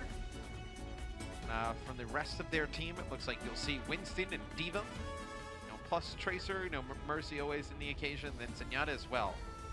For Seoul Dynasty, can you keep the Moira in the equation? That's going to be the question. Toby goes over to Mercy. This isn't really a great Moira map, right? You know, not able to get a lot of value out of her orbs. Well, I mean, she's horrendous on the second stage, purely because it's just really, really hard to get her into position. There's so much verticality.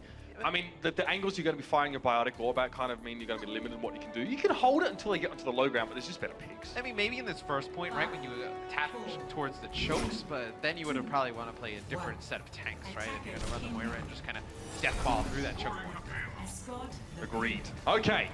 Seoul Dynasty now out to finish this series off with a clean 4-0, and to do that, they just need to get pretty much to the end of the map. So no real time constraint on them, it's more a matter of distance, more a matter of getting the job done. Roshan very cleverly here, breaking line of sight with the payload, avoiding a lot of those orbs coming in and stalling this out fairly nicely. Now Shusha steps into his place. So this is really weird from Shanghai. You see the fight going down on the payload here. You have Dia, Roshan, Altering, and Shusha there. And you had Undead playing all the way back, you know, by the fountain on the Widowmaker. So really not able to get a ton of value out of the Widow there. Now Undead is back all the way up towards that high arch, and you know, maybe he's watching that side staircase, watching the flank, giving a little bit more protection to somebody like Free Feel on top. It's like a very limited application. Well, it's really risky. I mean, even if he's trying to protect Free Feel from a distance, you know, if he doesn't nail the shot, his Zenyatta is dead. Not ideal at all. One shot is not sometimes the margin that players like to be placed under. But Shanghai want to get a little bit aggressive here. They've got Miro to the point where he's actually going to have to back away, shut down quite heavily, and the pulse bomb should finish the job. It does. Dia finds him, but Miro's instantly resurrected back. Now Seoul Dynasty, they're not going to be brooking any nonsense in this fight, and Dia just walks straight into a fusillade of orbs. It's going to be Jaehong cleaning him up, and now the Dragon Blade for Wakid here as well. He has enough healing, supported nicely in that fight by Toby, just above him. Nothing you can do about a Genji that's getting so much good healing, both supports, and Shusha down. And whether it's Miro or Zephyr, they've done a tremendous job just putting just a body in front of Undead, right? Because Undead needs that space on the Widowmaker to make an impact, hit those shots. You know, one time it was Zephyr flying at him, just boosting him off of that top arch. You know, then he gets back up in the top arch. Undead not able to see anything. What happens maybe 2 seconds later, Miro jumps up, just gives him a little tickle with the Winston, forces him down. Again, winners in these games are normally able to provoke their opponents into making moves, or to force them or bait them into making errors, but that might have been a bit of a weird one for the Seoul Dynasty. Toby gets picked off. Not only does he get picked off, but Roshan gets out essentially scot-free. Shanghai diving in deep. They were able to isolate Toby, take him out as the payload moving on in. Now you're going to get Zephyr here towards the later end of this fight, so things starting to go well for the Shanghai Dragons in terms of ultimates coming online for both teams. Miro will have a Primal Rage. Wakid building up towards that Dragon Blade rather quickly from that last fight already, halfway there. both support ultimates for the Shanghai Dragons. We'll see how they decide to use these, whether they use them offensively, play down in the cart, try and stall themselves some more time. This is the very classic Widowmaker position here. Very easy to break line of sight for the enemy team, and if they've got a Widowmaker at large, which they don't. This is probably why Undead's feeling a little bit more confident, but dropping down on a low ground like this is definitely a ballsy play. Of course, the hook's on a lower cooldown these days. We can get up. He almost claimed his own life there. His shot was reflected back at him from Wikid, but he opts not to go for yet another one. Freefield was brought back to life. So is Roshan. So Shanghai now are digging deep in the pocket for the extra change and maybe even some links that they can convert into a fight win. And it's going to be Wikid with a Dragon Blade there. He gets taken out, so you get no value from the blade. But Toby pops the Valkyrie, so they withstand both support ults of the Shanghai Dragons. The Seoul Dynasty, then they use their Valkyrie to bring some players back into the fight. Now they should be able to start moving this cart down the street. Zephyr and Wikid are up on that one. You can see the rest of the Seoul Dynasty are playing a bit of a vanguard role. Getting up front and making sure the Dragons, if they are going to be allowed outside of the Lumerico complex, it's going to be at a cost.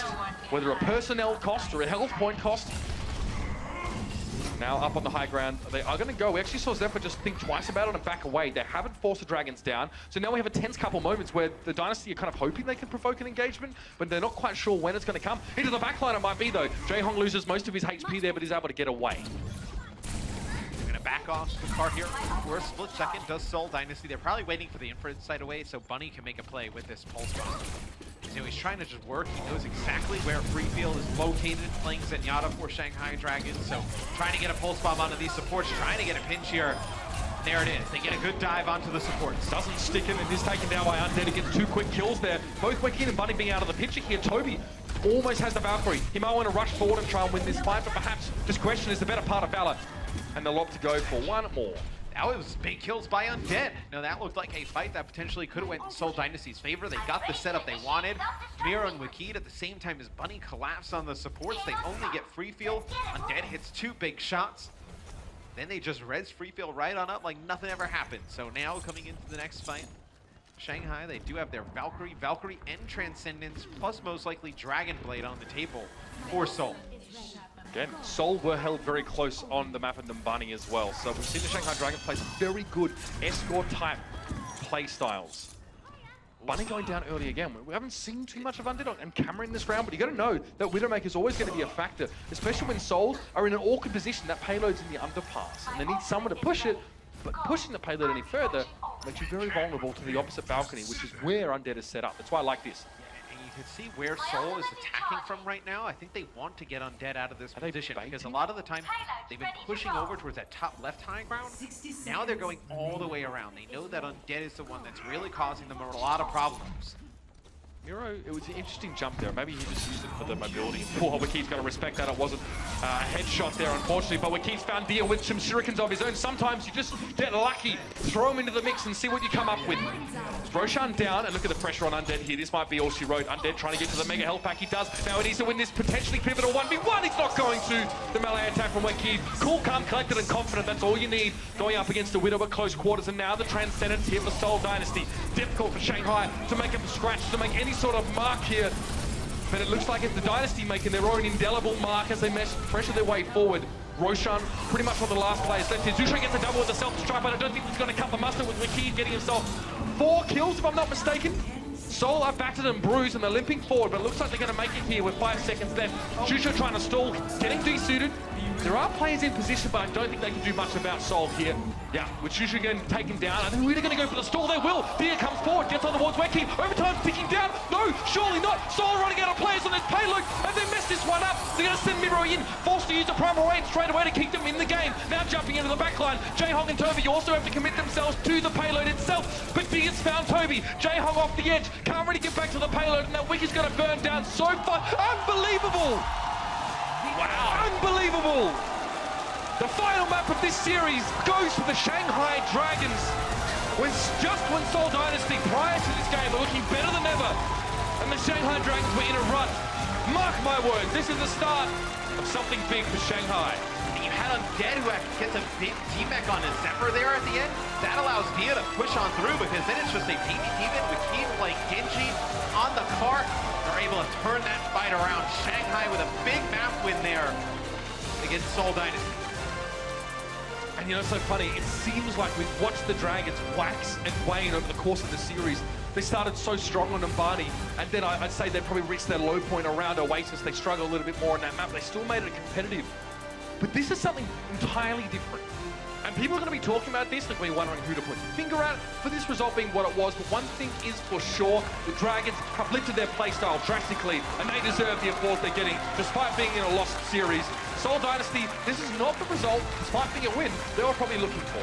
I mean, there are a lot of teams in the league who are going to look at this match and see how well Shanghai played and the improvements that they're making, and they're not going to want to see Shanghai later as the year goes on. This is the team where, they start to work out some of these little mistakes, they're going to look a lot better. What a boost of confidence it'll be. And again, people are probably surprised. I'm talking about a team that didn't win the series, but winning a map. But, I mean, no one would have expected the Dragons to be able to get even a map against plenty of other teams so far. Huge improvement. Big shout out to the Dragons. The Seoul Dynasty still looks strong, but definitely look far more fallible than they had in the past on this map. We had a great combination with Undead and Deer. Finally, the DPS powerhouses on the Dragons have been showing up, and that's the kind of game we want to see here in the Blizzard Arena. What a match. We're going to head over to the desk to have this broken down for you right about now.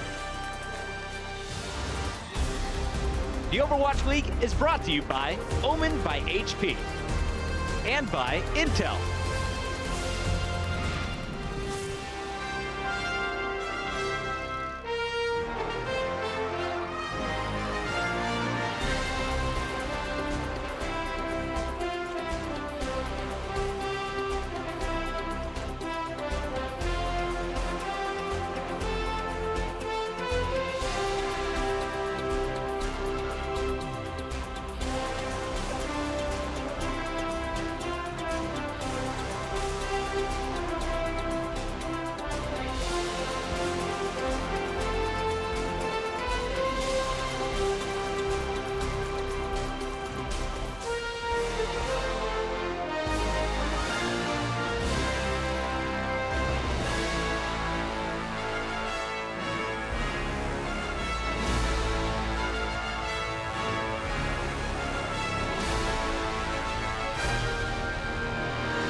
The action continues here in week 3. What a great matchup we just saw. And this one of the biggest shockers we've seen in the Overwatch League so far. Welcome back, everybody. It's Puckett, Sideshow, and Crumbs. And before we get started, can we give it up for the Shanghai Dragons? This is the second map win, and they get it against some very stiff competition in the Seoul Dynasty. Now, Seoul Dynasty walks away with the match, but coming into halftime, we had already mentioned, it looks like the Shanghai Dragons are improving. This is a much tighter series than we expected. Coming into game number 3, It was Dragons right off the rip, and Crumbs has a play for us. Let's take a look at the opening to Oasis. And this play is highlighted and made possible by the flexibility that they're showcasing, because now you have Dia playing the Junkrat. They get the initial pick, but because they got to set up first onto the point, now you have Orisa Roadhog, which is just threatening everywhere. Now you have the halt hook combination that can go anywhere, and because this setup is already on the point, the Seoul Dynasty composition just can't do anything to this. You don't have your Orisa Hog. It's just not going to happen when you have Winston Diva diving into this. Let's keep rolling the highlights here throughout our first heat. So remember, in Control, we play up to 3 rounds. In this opening round on University, who were some of the players that stood out to you, Sideshow? Well, I think I was impressed by the team coordination running a completely different strategy here. Roshan and Sheshu are playing the Orisa Roadhog in this, and it requires a different approach to the game. And the Shanghai Dragons are still building up their strategy. We've only just seen them really develop the kind of cohesion that we saw today. So that's impressive to me. The fact that they get to set up so early meant that Seoul took so long to build up their own ultimates. By the time they actually were going to take down the fight, they had to blow 5 ultimates to 99% on Shanghai. They became patient and said, you know what, go ahead, take the point. We don't need to use or expend our abilities now. We'll just cap it later. We understand that there is time. So this is a Shanghai team that is very obviously improving and understanding the fundamentals of Overwatch in a much deeper sense than last week. Now we know Seoul, they know this game well, and that shined in our second stage. As we went to the Gardens, you saw the Seoul Dynasty really start to build up some momentum. And as we take a look at some of the highlights, we're going to keep our eyes on the tank to open this one up. Miro just able to get so many players off of the rest of his squad, constantly jumping on the McCree. And I want to ask you, Sideshow, when it comes to the comp, did Shanghai do anything wrong? How did you feel about seeing a McCree as well as a Tracer coming in from the Dragon? Well, I actually think the Shanghai Dragons played this fairly well. They had a kind of tank buster mentality coming into it. Actually, in the first 2 fights of this stage on Gardens, Miro and Zephyr were both of the first kills in the first 2 fights. It's just that they were able to secure that. They got a res on Miro the first time around. The second time around, okay, they gave up the point, but pushed back in with an ultimate advantage. So there was some hiccups in the macro strategy, but I definitely don't think that the Shanghai Dragons game plan was wrong there, because Miro's playing so aggressively and he's not quite accustomed to playing with Zephyr yet. I think there's still a lot of hiccups in how that tank duo was working for Seoul Dynasty. So I think that was the best way of kind of abusing the problems within that relationship between the tank duo. Go ahead. I don't want to be the party pooper here, but I think that what the Seoul Dynasty did here with the roster, not switching anything up, clearly showing that it might struggle a little bit, has to do with the fact that they're going to be playing up against New York on Friday. If you show nothing of your starting roster, how is New York going to prepare against this? A match that has a lot more implication to your standing. Keep everything hidden, and now when you face New York has to just go in the dark. All right, well, Seoul was still able to get the job done in our third and final round here of Game 3. Let's take a look. Remember, it was tied up in Game 3. This is the deciding moment, and Toby goes back to what he made a name for himself on.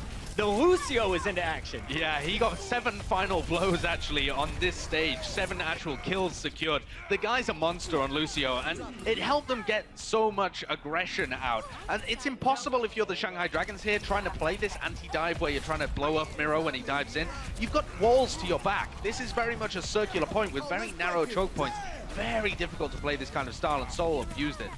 Toby able to pick up so many kills. How many final blows? 7 on Lucio. That's more than I get on Genji. So Seoul wraps up game number 3. They now have the match in the bag, but we still had one more map to go. It's Dorado, and this is where Shanghai walks away with their second map victory of the regular season. And let's take a look at how it all started. To be honest, it wasn't a great start for the Shanghai Dragons. For a moment, I was a little bit worried we'd see a full hold. It very much looked like a full hold. In fact, Seoul Dynasty were only about a fraction of a fight away from utterly locking this down and looking completely dominant on the first. I think there was a slight bit of hubris from them. They felt like they could push in and completely lock off the full hold, and then they just got snowballed all the way back. Exactly. A payload in motion stays in motion, in the wise words of Winston. And with the Valkyrie coming out, it was very easy to keep staggering the Seoul Dynasty as they kept trying to say and save the point. And I think maybe they felt like they could actually hold it as much as possible instead of recognizing the windows that they had. Okay, we have to give up this amount of payload. We'll fight in the high ground in a much easier position. Again, it's about taking the fights where you want them and where it favors you, as opposed to bringing the fight to the opposition. Great series, and at the end of it all, it was the Seoul Dynasty walking away with their 5th match win. They are undefeated currently after dropping just 2 maps along the way. Let's give it up for the Seoul Dynasty because it's time to crown our player of the match, sponsored by Omen by HP. And right now, down on the floor, we have Seoul with the king, Ryu Jae-hong. Yeah, I got the man himself standing right next to me, Ryu Jae-hong from the Seoul Dynasty. Congratulations on yet another win for you and your team. Now, Shanghai Dragons put up quite a fight on that stage. Looking at their performance, what do you think worked well for them this time around?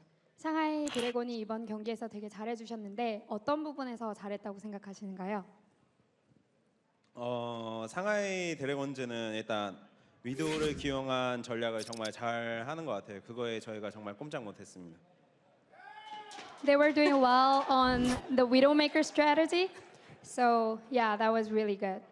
All right. Now, I have to ask you, we talked about it on the desk as it happened last week, and I mentioned it again going into this match. You get so many kills when you're playing support. On that Zenyatta, getting more out of it than Fled on Widowmaker. Why don't you just play DPS? 플레타 선수가 위도우메이커로 죽인 것보다 유재용 선수가 제냐타로 죽인 게 더 많은데 왜 DPS 안 하시고 이렇게 어떻게 그렇게 하실 수 있었나요?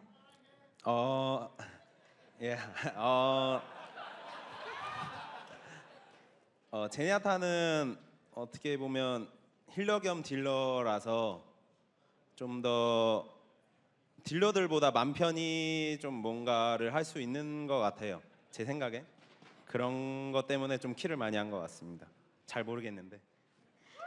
I don't really know, but Zenyatta is a healer as well as a dealer, so I'm more comfortable using Zenyatta as a healer and also a dealer. So maybe that's why. All right, well, Ryu Jae-hong, never change. We love the way you play on this stage. Can't wait for your next game this very week. Thank you so much, and we're heading back to our desk.